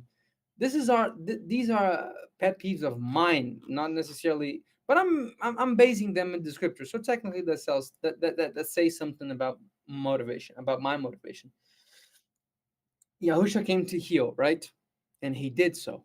And then in Mark chapter 10, chapter 16, in Luke chapter 10, he told us to go and do, likewise. And here he gives us the reasoning of most diseases, demons. Not everybody is possessed with a demon, but he gave us power against that too. But one of the pet peeves of mine is that you went through, you wait like all the weight in the world. I'm not even going to put a number to it, and then you start having difficulty breathing. You start having heart aches. You start having difficulty walking. That's not a demon. That's just your lazy ass. It happened to me. I have a place to speak here because I was huge, but now I'm not anymore. Praise be to Yahuwah. The thing is, we're not supposed to be blaming the devil for our misbehaves. That is not it. That is not it. We're not supposed to do that. We're supposed to discern and know better. And if we have an experience against the devil, if we have like a cancer pop up and we didn't do anything to have that, then we go and exercise the power. But the point is, healing has been given to us. Yahusha said, "Go and heal the people." That is not a stretch. I'm not stretching. If you go to Luke chapter 10, verses 1 through 20, and Mark 16, towards the end of the chapter, you're going to see he said to the disciples, and we are his disciples. We are people that he said in Matthew 21:28 about, "Go and make disciples of mine and teach them everything that I taught you guys." So in summary, to bring home my point, we can heal people, not because we are anything and not by our power, not because I say you are healed, but because Yahuwah says to you, "Heal that man." You can do that because of his Mhm. power, because of his authority. You can lay hands on people. Not necessarily they're going to be healed in the moment you lay your hands. And after, and by the way, me and Nehemiah had this conversation like 2 years ago. What if we lay hands on a wheelchair man and he doesn't get healed? It What would be would awkward. what would you do? I say I don't know. I'm saying I would say like sorry, I guess. Bro, I'd probably just be like, and just start running off. That was awkward.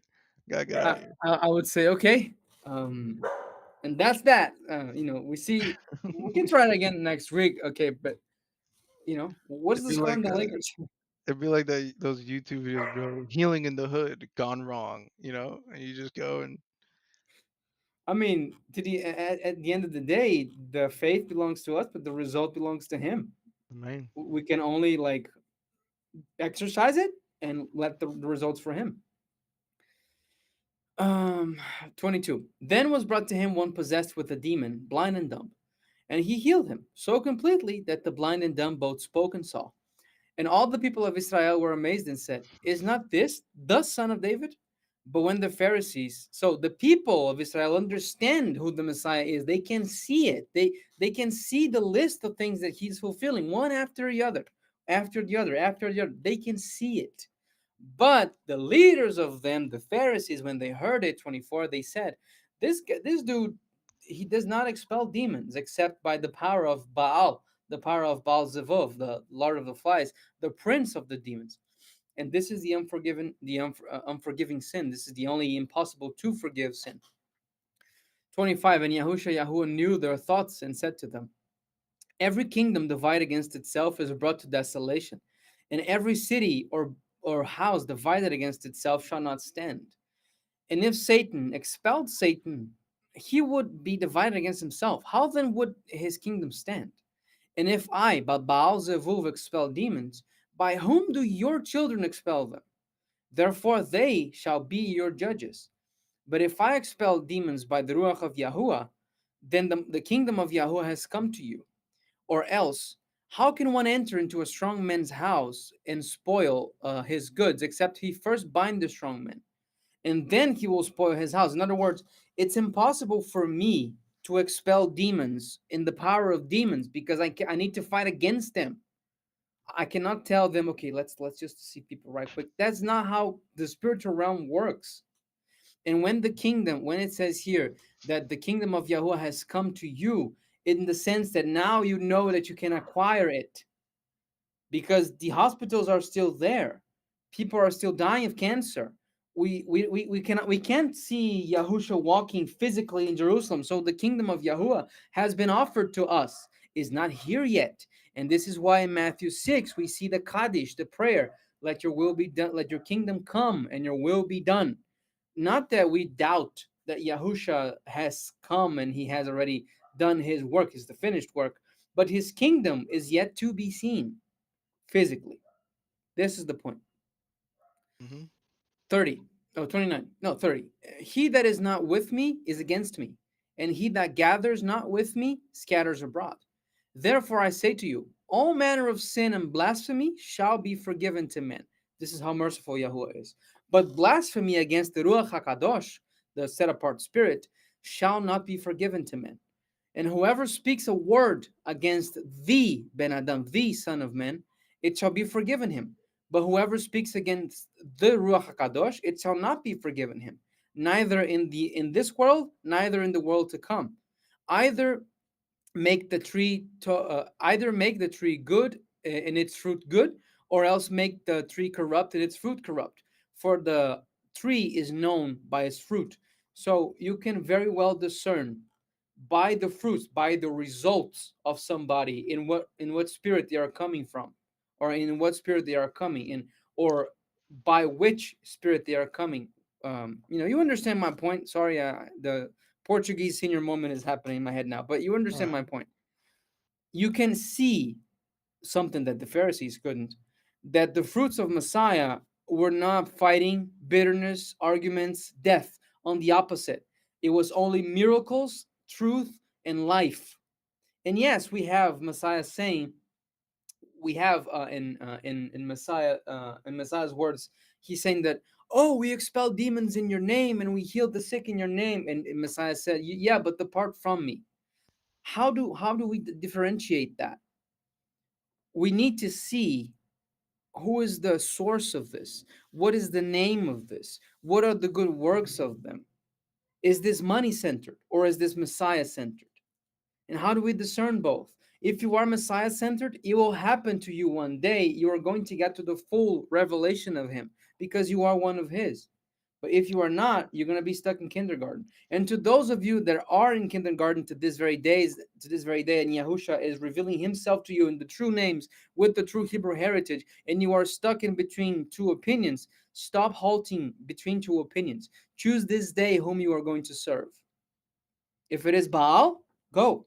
If it is Yahuwah, come. As for me and my house, we will serve Yahuwah. You cannot be lukewarm in the presence of the king and expect good results. He doesn't work with half-assing people. Bad English, good point, as Sholech likes to say. The point is you need to choose and you need to be able to see the fruits according to the spirits thereof. Amen. 34. O generation of vipers, how can you, being evil, speak good things? For out of the abundance of the heart the mouth speaks. A good man of the tov treasure, of the good treasure of the heart, brings forth good things. And an evil man out of the evil treasure brings forth evil things. But I say to you that every idle word that men shall speak, they shall give account of it on the day of judgment. For by your words you shall be declared righteous, and by your words you shall be declared condemned. Not that words declare somebody righteous. Yahusha declared us righteous because of his sacrifice, of his justification. But what he's saying here, what is he saying here is that by your words, we're going to determine if you are a righteous man or unrighteous, because we can see in your very words your intentions or the intentions of your heart. We can see that, or at least we should. 38. Then certain of the judges, the scribes, and the Pharisees answered, saying, Rabbi, we would see an oath from you, a sign. But he answered and said to them, An evil and adulterous generation seeks after a sign, and there shall no sign be given to it, but the sign of the prophet Jonah. For as Jonah was 3 days and 3 nights in the fish's belly, so shall the Ben Adam, the Son of Man, be 3 days and 3 nights in the heart of the earth. The men of Nineveh shall rise in the day of judgment with this generation and shall condemn it, because they repented at the proclaiming of Jonah. And see, a greater than Jonah is here. In other words, you're not receiving any sign from me soon. I'm here. That's a sign enough. That's enough of a sign for you guys to believe. Like not the parable, but the account of the rich man and Lazarus. Can I go back and tell my brothers about what they are, doing messed up things? And then Yahweh said, they have the Torah of Moses. If Moses cannot convince them, you are not going to do anything. 42. The queen of Sheba shall rise up in the day of judgment with this generation and shall condemn it. For she came from the uttermost parts of the earth to hear the wisdom of Solomon. And see, a greater than Shlomo is here. When the unclean ruach has gone out of a man, it walks through dry places, seeking rest and finds none. Then it says, I'll return to my house from where I came out. And when it returns, it finds it empty, swept, and decorated. Then it goes and takes with it 7 other demons, more wicked than itself, and they enter in and dwelt there. And then the last state of the man is worse than the first. Even so shall it be within this wicked generation. While he yet talked to the people, see, his mother and his brother stood outside, desiring to speak with him. Uh oh. We're about to see something really hurtful now. Hold on to your thinking caps. 47. Then one said to him, see, your mother and your brother stand outside, desiring to speak to you. Yo, dude, your mom there wanna get the keys to the house. But he answered and said to him that told him, who is my mom? And who are my Israelite brothers? And he stretched forth his hand towards his disciples and said, see, my mom and my Israelite brothers. For whoever shall do the will of my Father who is in the heavens, the same is my brother, my sister, and my mother. So, in other words, Yahweh shall give you a new family. And if you're not prepared to let aside mom, daughter, son, father, brother, cousin on behalf of Yahweh and his work, you are not prepared to be his disciple. Sorry to break that to you. Yahweh will require it of you to move, to get away from people, to lose some good relationships of friends of a lifetime.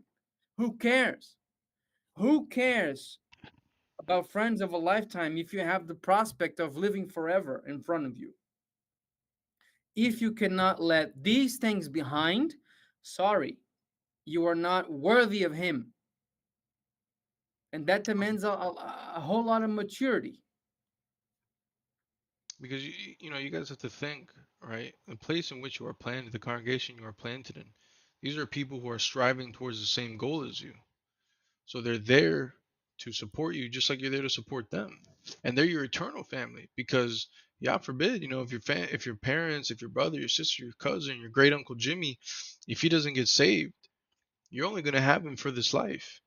And on top of that, a lot those people, the close people, your family, your mother, your father, your brother, your sister, if they're not saved, they tend to be the weight that is trying to pull you back into the world. They'll be that catalyst that as you're trying to march forward, they'll be trying to grab onto you to keep them with them. It's like the old saying goes, misery keeps company. And they're unsaved in their ways, and they're in misery in their own ways. And it's one thing to be miserable. It's another thing to be miserable and alone. You Yeah. know what I mean? And they're gonna want to hold you back. And it's not like they're intentionally doing it. They're seeing the world through their own eyes. They're blind, so they think they're justified in their approach. Oh, this guy's joining a cult. Oh, this guy's a religious fanatic. Oh, I need to save my son from these crazy ideas that someone came and then you know. So the family in which the congregation that Yahuwah places you in, that is your eternal family, Yah willing. It doesn't mean there's not people who will fall off and so on and so forth, but for the most part, these are the people who you see here on the earth, and you're going to see with you in heaven because they're eternal. Those are your brothers and sisters. You should be investing in them because they're investing in you. And it doesn't mean you can't have a relationship with your mother or your father or your siblings. It doesn't mean you have to cut them off completely and never speak to them again. Granted, if they're actively in your life trying to dissuade you from pursuing Yahuwah, if they're Move. trying to be a stumbling block from you, you need to cut that off because they're actively trying to dissuade you from your salvation. But if they're willing to have conversations with you, they support you, and they say, "Look, I don't understand," but you know, then that may be a doorway for planting seeds for discipleship to bring them into the fold. But the rule of thumb being, who you should be investing in is Yahuwah's family, Yahuwah's kingdom.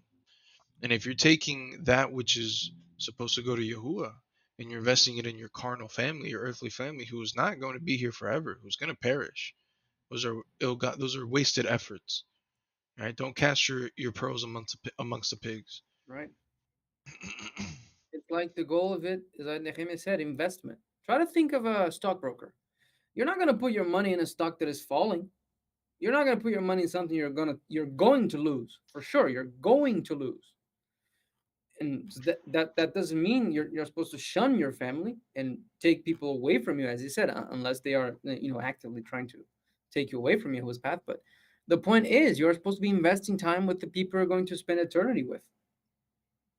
That's pretty much family. And if you're not ready to have that conversation, you should. That's maturity time. We know Messiah is as close as he ever was to return. So you better get your act together. Otherwise, he said, "Seek me while I can still be found." That's a word for some. All right, Okay, chapter 13. you right. That's me. Go ahead. The same Yom Yahusha went out of the house and sat by the seaside, and great multitudes were gathered together to him, so that when he went into a ship and sat, the whole multitude stood on the shore. And he spoke many things to them in parables, saying, See, a sower went forth to sow. And when he sowed, some seed fell by the wayside, and the birds came and devoured them up. Some fell upon the stony places, where they had not much earth, and immediately they sprung up because they had no deepness of earth. And when the sun was up, they were scorched, and because they had no root, they withered away. And some fell among the thorns, and the thorns sprung up and choked them. And others fell into good ground, and brought forth fruit, some 100-fold, some 60-fold, some 30-fold. Who has ears to hear, let him hear.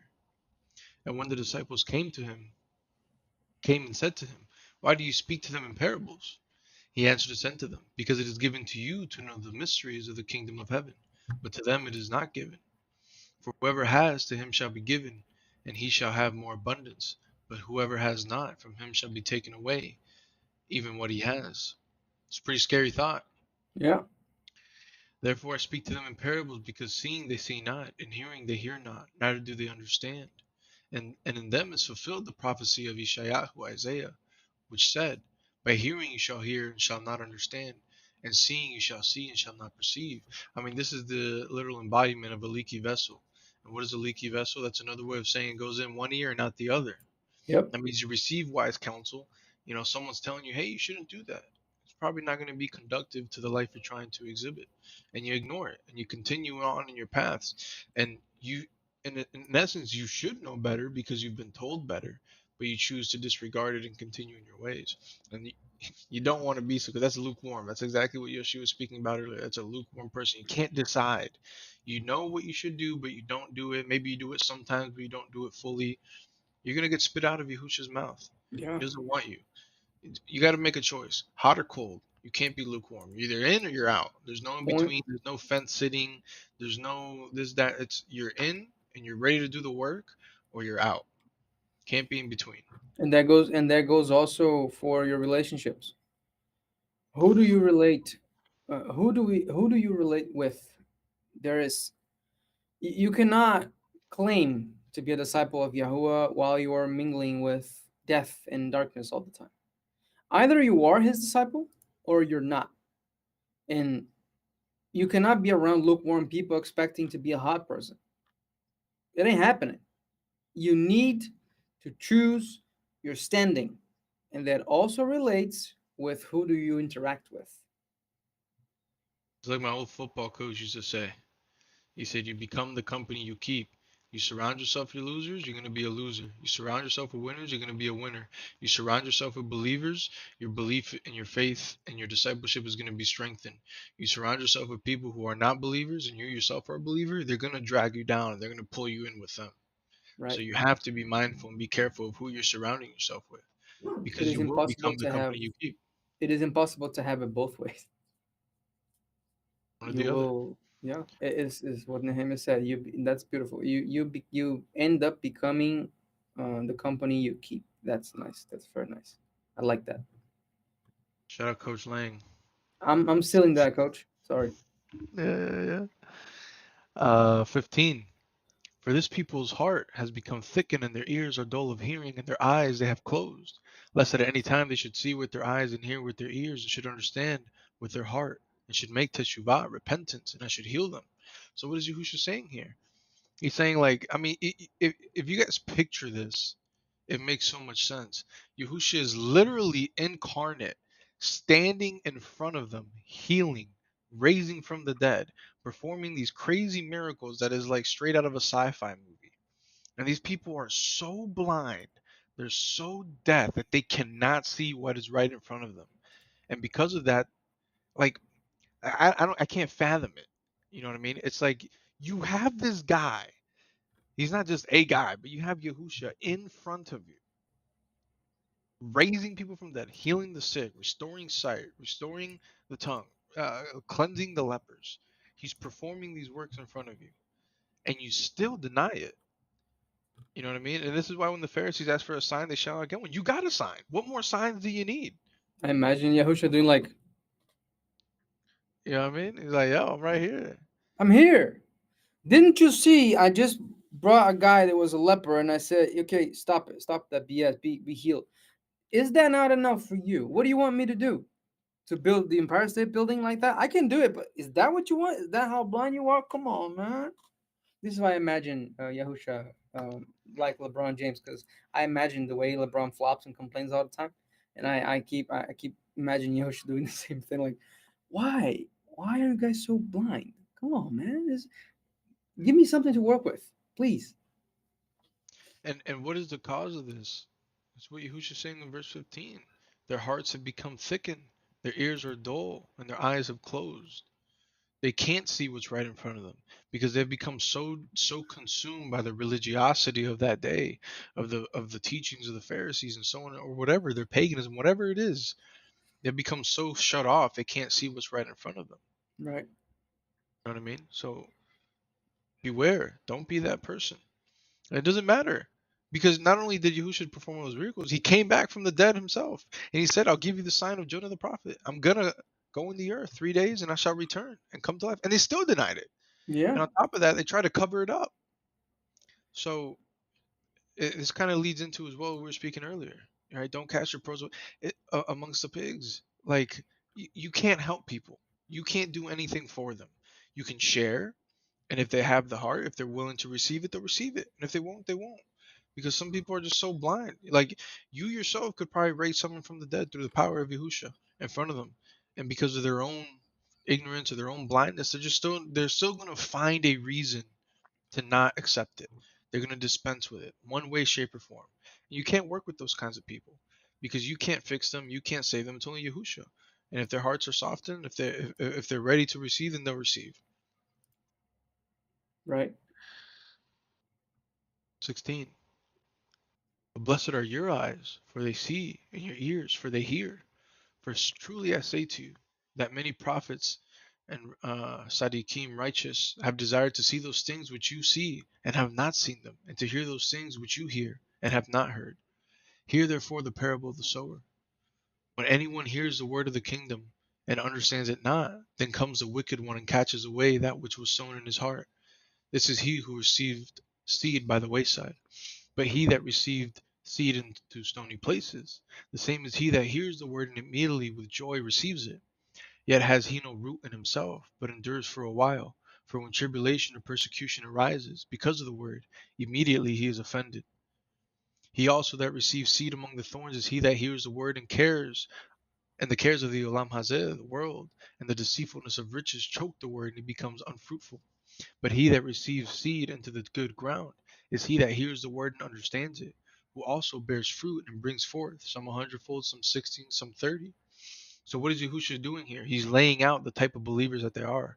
There's people who hear the word, like the Pharisees, right, that we see over here at Right. the beginning, right? And as soon as they hear it, it's in one ear, out the other. It's like if they never heard it, right? And then you got the Right. second guy. It drops into the stony places, and he hears it with joy and receives it, but he has no root. He hasn't planted himself. He's like a casual believer. Like, you ever see those guys? Oh, I believe in God. There's definitely a creator out there, but I there's no go to root. church every once in a while. Yeah, there's no root. There's no depth to their belief. There's nothing anchoring it. So, what happens? Tribulation come, the waves come, the flood comes, and they're taken away because they don't have root in the word. They're just casual. They don't got what it takes. That's the truth. And then They there's the have guy that not. They have not chosen stability. they're, Stability tells a lot they have about a not person. committed. We are saying this because we've been 5 years in the same place, so we Yeah. have the backstory to And back we've it up. endured all these kinds of different phases, right? Yeah. But praise Yahuwah, we were planted in Tov ground and good ground, and it Yep. We continues to be that way. and Yahweh willing, we're gonna be here for a while. Well, be forever. And then there's the guy what? That he fell amongst the thorns, and he knows what is right. He knows what he should be doing. He knows where he needs to be planted, but he's more concerned about the world, about the riches of the world, the women, the cars, the distraction, the drugs. They get caught in that and they become unfruitful. They become stagnant because they can't let those things go and hold on to Yahusha. Right. And then we have the best type of planted seed, which we hope is everybody that's listening to this, right? That you planted yourself in a ministry where the word of Yahusha is being taught, where you can be discipled, where you can receive counsel, and where you have a circle of believers around you that hold you accountable. And those are the people that bring forth fruit. Some of Yep. them may have a greater measure. They may bring 1,000 disciples, some 50, some 30. It's simple to seem righteous to people when you are alone. There is nobody to call you out. Now, it's difficult once you have to go through a door every Saturday. You need to be there. You need to wash up. You need to get up from your comfortable bed. You need to show up in front of people that are going to tell you what to do. That's difficult because it is supposed to be difficult. We are in an army. Everybody likes to say, oh, we are the army of the Lord and whatever, but they don't behave like soldiers. They behave like people that, oh no, everything is easy, everything is fine. He loves everybody. Come on, man, grow up. You're going to hear me say that all the time. Grow up. Yahusha is not dealing with anybody. He is dealing with the people of his choosing. Many are called, and who? Few are chosen, because few are willing to go through the process of accountability, of maturity, of growing up, of having to deal with everything you thought you learned right. And yeah, a lot of things that we learn through life in the religious systems, a lot of them can be right, but most are not. Not based on what we are saying, based on what scripture teaches. We're supposed to verify things according to the scriptures. But the point is, as Nehemiah said and beautifully put, you need to do the work. You need to be accountable to people because otherwise you are your own master. You have no servitude in you. Oh, I serve the Lord. How do you do that? Oh, no, I just watch a service every Saturday. How are you serving? Where's the service? Oh, I go to service on Sunday. Okay, what do you serve? What do you do to serve? Do you help anybody? Do you counsel anybody? Do you teach something? Do you get groceries for people? Do you get musical instruments for the worship leader to do his ministry? What do you do for service? You're supposed to serve. And the whole thing starts with the seed that Nehemiah was talking. So we pray you are the good soil upon which the seed is going to follow in and sprout, spring up. Yeah, if your walk is too easy, you're probably doing it wrong. It shouldn't be so hard that it's unbearable that you can't get up in the mornings, but it should be challenging. Because what does Yahusha say? And eventually we'll get there if we haven't already. He says you must pick up your execution stake daily, every day. And what is that? Does that mean if it feels like if all you're grabbing is your little lunchbox with your little PB and J sandwich in there and some apple slices, and you're walking down the road, there's no work involved in that. But to pick up that cross and bear it on you daily, that there's struggle in that. It's a workout. What does that do? That strengthens you, and over time, you are strengthening your muscles. You're strengthening your spiritual muscles. You're growing in your faith. I mean, 24. Another parable he put forth to them, saying, the kingdom of heaven is like a man who sowed good seed in his field. But while men slept, his enemy came and sowed tares among them, among the wheat, and went his way. But when the blade had sprung up and brought forth fruit, then appeared the tares also. So the disciples, the servants of the master, came and said to him, Sir, did you not sow good seed in your field? From where then have the tares come from? And he said to them, An enemy has done this. The servant said to him, Will you then that we go and gather them up? But he said, No, lest while you gather up the tares, you root up also the wheat with them. Let both grow together until the harvest. And at the time of the harvest, I will say to the reapers, Gather together first the tares and bind them in bundles to burn them, but gather the wheat into my barn. And that is us, that is Israel. Another parable he put forth to them, saying, The kingdom of heaven is like a grain of mustard seed which a man took and sowed in his field, which indeed is the least of all seed. But when it is grown, it is great amongst the herbs and becomes a tree, so that the birds of the air come and lodge in its branches. Another parable he spoke to them. The kingdom of heaven is like leaven, which a woman took and hid in 3 measures of meal, until the whole was leavened. All these things spoke Yahusha to the multitude. In parables, without a parable he spoke not to them, that it might be fulfilled what was spoken by the prophet, saying, I will open my mouth in parables, I will utter things that have been kept secret from the days of old. Then Yahusha sent the multitude away and went into the house. And his disciples came to him, saying, Declare to us the parable of the tares of the field. He answered and said to them, He that sows the good seed is the Son of Man. The field is the world. The good seed are the children of the kingdom, but the tares are the children of the wicked one. And here we have the pattern. You want to know what the parables are talking about? Move up to verse 36, please. You go to the master and you say, Declare please to me the parable. You go to Yahusha and you ask for the understanding of these things, because they're not going to be clear in your face from the get-go. You need to do a little bit of work. You need to ask him. You need to humble yourself, show humility that you don't know, put yourself in a somewhat vulnerable position so he can exalt you in due season. This is the point. Amen. 38. The field is the world. The good seed are the children of the kingdom, but the tares are the children of the wicked one. The enemy that sowed them is Satan. The harvest is the end of the world, and the reapers are the heavenly angels. As the tares are gathered and burned in the fire, so shall it be in the end of the world. The Son of Man shall send forth his heavenly angels, and they shall gather out his kingdom all things that offend, and those who do lawlessness, and shall cast them into the furnace of fire, where there shall be wailing and gnashing of teeth. Then shall the righteous shine forth as the sun in the kingdom of their Father. He who has ears to hear, let him hear.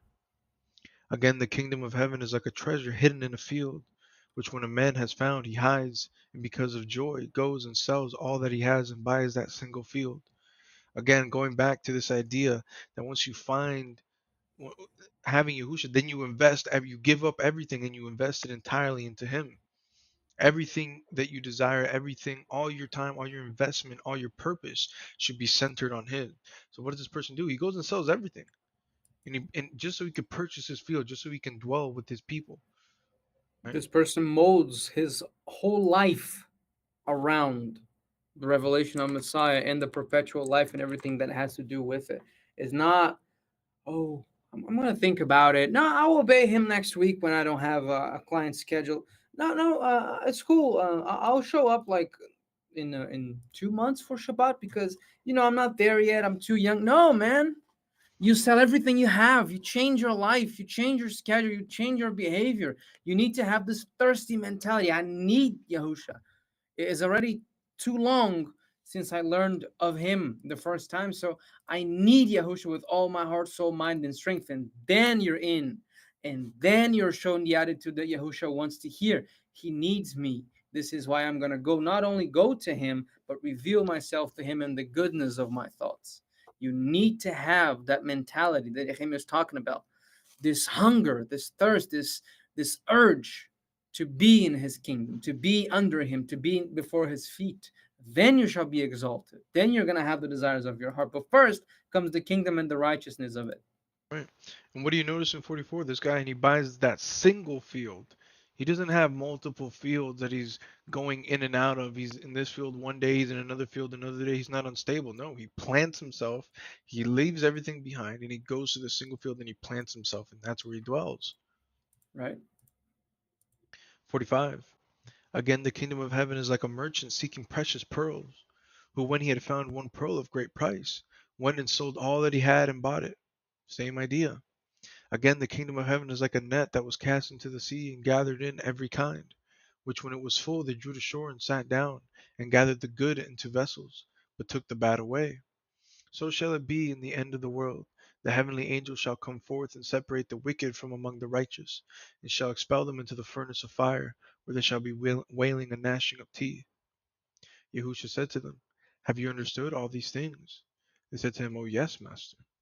Then he said to them, Therefore every judge who is instructed about the kingdom of heaven is like a father of children, who brings forth out of his treasures things new and old.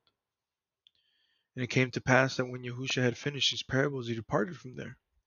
And when he had come into his own country, he taught them in their synagogues, not his synagogues, their synagogues, so that they were astonished and said, "From where has this man this wisdom, these mighty works? Is not this the carpenter's son? Is not his Emma called Miriam, his mother? And his brothers, Jacob and Joseph and Simon and Judah? And his sisters, are they not all with us? From where then has this man all these things?" And they were offended by him. But Yahusha said to them, "A prophet is not unappreciated except in his own country and in his own home." And he did not have many works there because of their unbelief. So again, what is Yahusha saying? This, he's teaching you a principle. All right, if you're saved and you have family, do not be surprised if you are not appreciated in your own home, because Right. it's almost like the same idea. And Yahusha experienced this with the Pharisees and Jews of that time, right? The Jews grew up with the Torah, they grew up with the teachings of Abraham, Isaac, Jacob, Moses, and so on and so forth. But they, in his own house, what were they? These were the people who were trying to persecute him, who were trying to catch him, who were trying to to get him executed, to get him out of there in his own home. Who in theory they should have known better because they grew up with these prophecies. They grew up with the understanding that the Messiah would come one day, Right. right? And then in 58, how does he finish? He says he did not mighty things there because of their unbelief. So if you're in your life and you're not seeing mighty works being done, if you are not being delivered, you need to check yourself. Do you have the faith? Do you truly believe in Yahusha? Or are you lukewarm? And Are you half committed? are you living according to what you should, or you are making excuses, cutting corners, trying to come up with all this type of justifications for your crooked behavior that you know you do, but you don't share with everybody else? 14. At the time, at that time, Herod the district ruler heard about the fame of Yahusha Yahuwah and said to his servants, "This is Yochanan HaMatbil, this is John the Baptist. He is risen from the dead, and therefore mighty works to manifest themselves in him." For Herod had laid hold on John and bound him and put him in prison because of Herodias, his brother Philip's wife. For Yochanan said to him, "It is not permissible in Torah for you to have her." And when he would have put him to death, he feared the multitude because they counted him as a prophet. But when Herod's birthday was kept, the daughter of Herodias danced before them and pleased Herod. So he promised with an oath to give her whatever she would ask. And she, being previously instructed by her mother, said, "Give me here Yochanan HaMatbil's head on a dish." And the king was sorry, nevertheless, for the oath's sake, and those who sat with him as guests over food, he commanded the head to be given to her. Here we have a astonishing principle. And it goes back to what Nehemiah's coach said. You end up becoming what the company you keep are. And also, don't marry outside of covenant. Don't marry outside of Israel. Don't marry outside of faith, because your wife slash your husband are going to make you do some weird stuff. It's easier for them to pull you out from Yahuwah's will, because your natural inclination is to go against Yahuwah's will anyway, than for you to bring them in, especially if you are in the beginning of your walk, because you don't have enough knowledge, head knowledge, to bring them in through your oral practices, through your eloquency. You don't have that. You don't have these abilities to do that. So go ahead and do the right thing. Marry in your people, marry inside of Israel. Find your spiritual father and say, "Yo, find me a wife. I'm tired of being alone in my basement playing Fortnite all night. I need some care. I need some hugs." Go there. Humble yourself. I did that. I'm married. I haven't had a single fight in 1 year and a half. And we all have different age. We were raised by different people in different places. How does that happen? You just humble yourself and you submit yourself to divine government, people that are humble and that are honorable enough to teach you, and you can see their fruit. This is how you succeed in life. And it's not me saying, you have proof. Go to the account of Israel and the Midianites. A guy named Phinehas had to spear a couple for the plague to be lifted from the people of Israel. You don't want to go to that extreme. Do right, and then you're going to have right results. That's simple. As simple as that. 9. And the king was sorry, nevertheless, for the oath's sake, and those who sat with him as guests over food. he commanded the head to be given to her.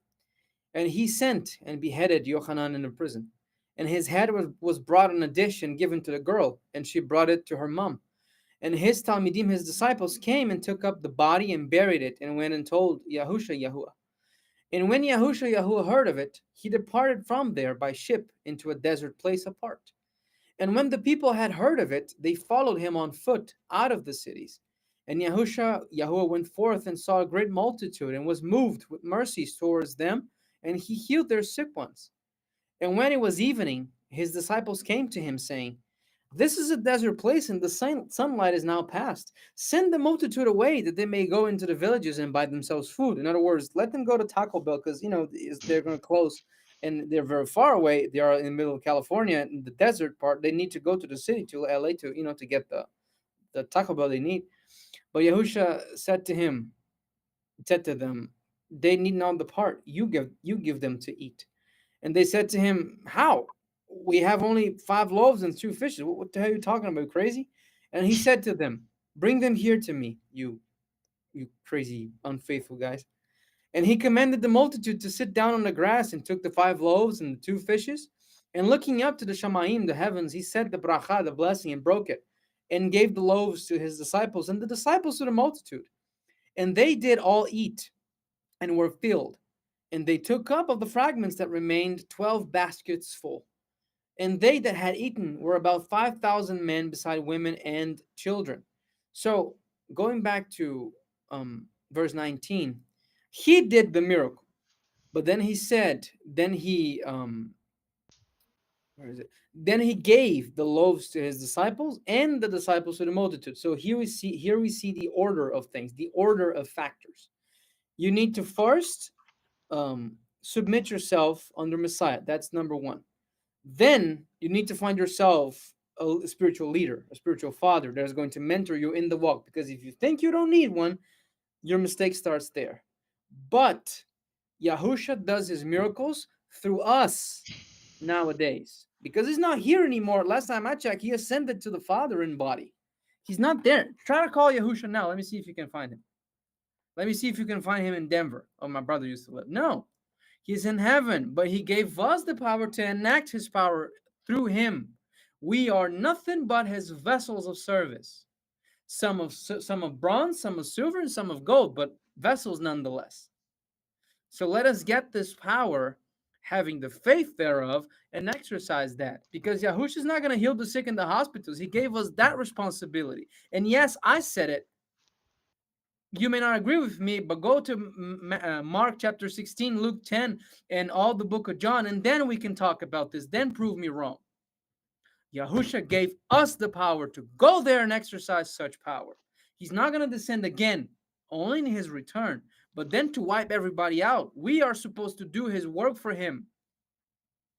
On the contrary, we don't need a Messiah. We do it ourselves. We have a Messiah that told us what to do. Why are we not doing it? Selah. 20.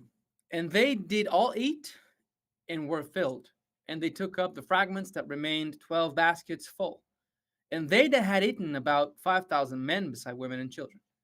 And immediately Yahuwah constrained his disciples to get into a ship and to go before him to the other side, while he sent the multitudes away. And when he had sent the multitudes away, he went up into a mountain alone to make prayer.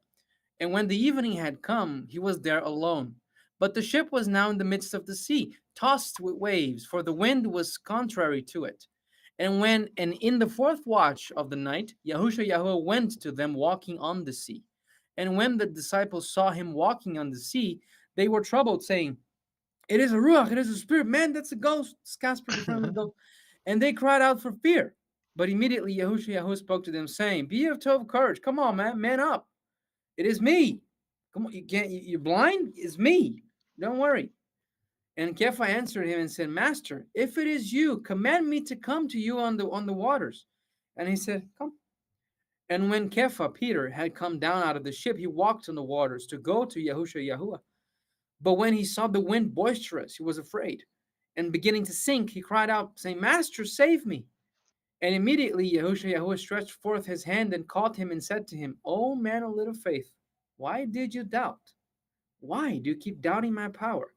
We have to understand, when we doubt ourselves, we are doubting Yahusha that lives within us. We are not only doubting him, us, we are doubting Yahusha that lives in us. We are doubting the power he gave us to do things. We are doubting his capacity, not ours. We are doubting him. And Right? that's incredibly dangerous. Either we have faith or we don't. And I understand everybody is in a different phase of their walk. We are all in different levels, unfortunately, but we all gotta get to that point of having faith, of doing the unthinkable when we listen to Yahuwah's voice and we pay attention to it. We should be there at some point. And if you have been saved for the past 35 years and you haven't done nothing with your life, something is wrong with you. Maybe you're not a leader, but how many people did you lead to Yahusha? You don't need to be a leader to do that. Matthew 28 is clear. Save people, immerse them in my name. You don't need to be an evangelist to give people the water baptism, the first of the three. You need to work for him. Otherwise, you are not serving. You're merely watching. And he doesn't work with watchers. What were the fallen angels called in Genesis 6? Irim, watchers. He doesn't work with watchers. He worked with performers. 32. And when they had come into the ship, the wind ceased. Then they that were in the ship came and worshipped him, saying, of truth, you are the son of Yahuwah. And when they had gone over, they came into the land of Gennesar. And when the men of that place had knowledge of his arrival, they sent out into all the country all around and brought to him all that were diseased, and begged him that they might only touch the tzitzit, the fringes of his garment. And as many as touched were completely healed. Amen. Baruch Hashem Yahuwah. Amen. Baruch Hashem Yahuwah.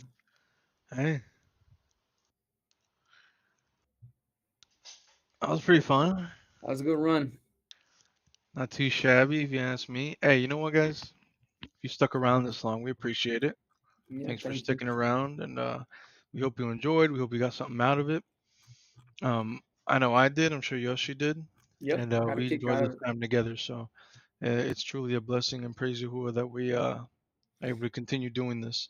Right. So this is episode 4. Stay tuned because next week will be episode 5. Yoshi, you got anything? Yeah, actually, we were supposed to read from 12 to 16, and we stopped at 14. But we are already 2 hours and 13 minutes in, so I Okay. think we can Yeah, call it an episode, yeah, and we'll we throw it in can the next one. yeah, we can go back to it. I mean, if we don't spend 3 hours in the next one either, also, Yeah, but yeah. Hey, we're we'll gonna go have to with it. read it in some point. Yeah, we'll So get to it, boys and ladies and germs. Don't worry. everybody, Um, but yeah, so stay tuned. These will be up on YouTube. Yeah, willing soon. If you're watching this one, it's on YouTube, so it's already there. So right, we love you. We hope you guys continue to stay fervent, stay faithful, keep pushing right. forward. And hey, if you guys enjoyed, share it. Share it on social media: Facebook, YouTube, Instagram, Twitter. I don't know, whatever else you got. MySpace. If it's out there, share it. Send it, text it to us, text the link to a friend. Go ahead. Maybe they'll get something out of it. And leave a like, comment. Give us some feedback. You love it, you hate it, you got a question, whatever. Become respectful. We're not gonna hear your trash talking. I don't care who you are. I don't care how important you are. We're not gonna hear your cursing. I don't. You wouldn't be courageous to say that in front of me. So don't say it privately. Exactly. Let's all be respectful, right? All right, guys, we love you. We'll see you on the next one. Shalom, shalom. Shalom, y'all.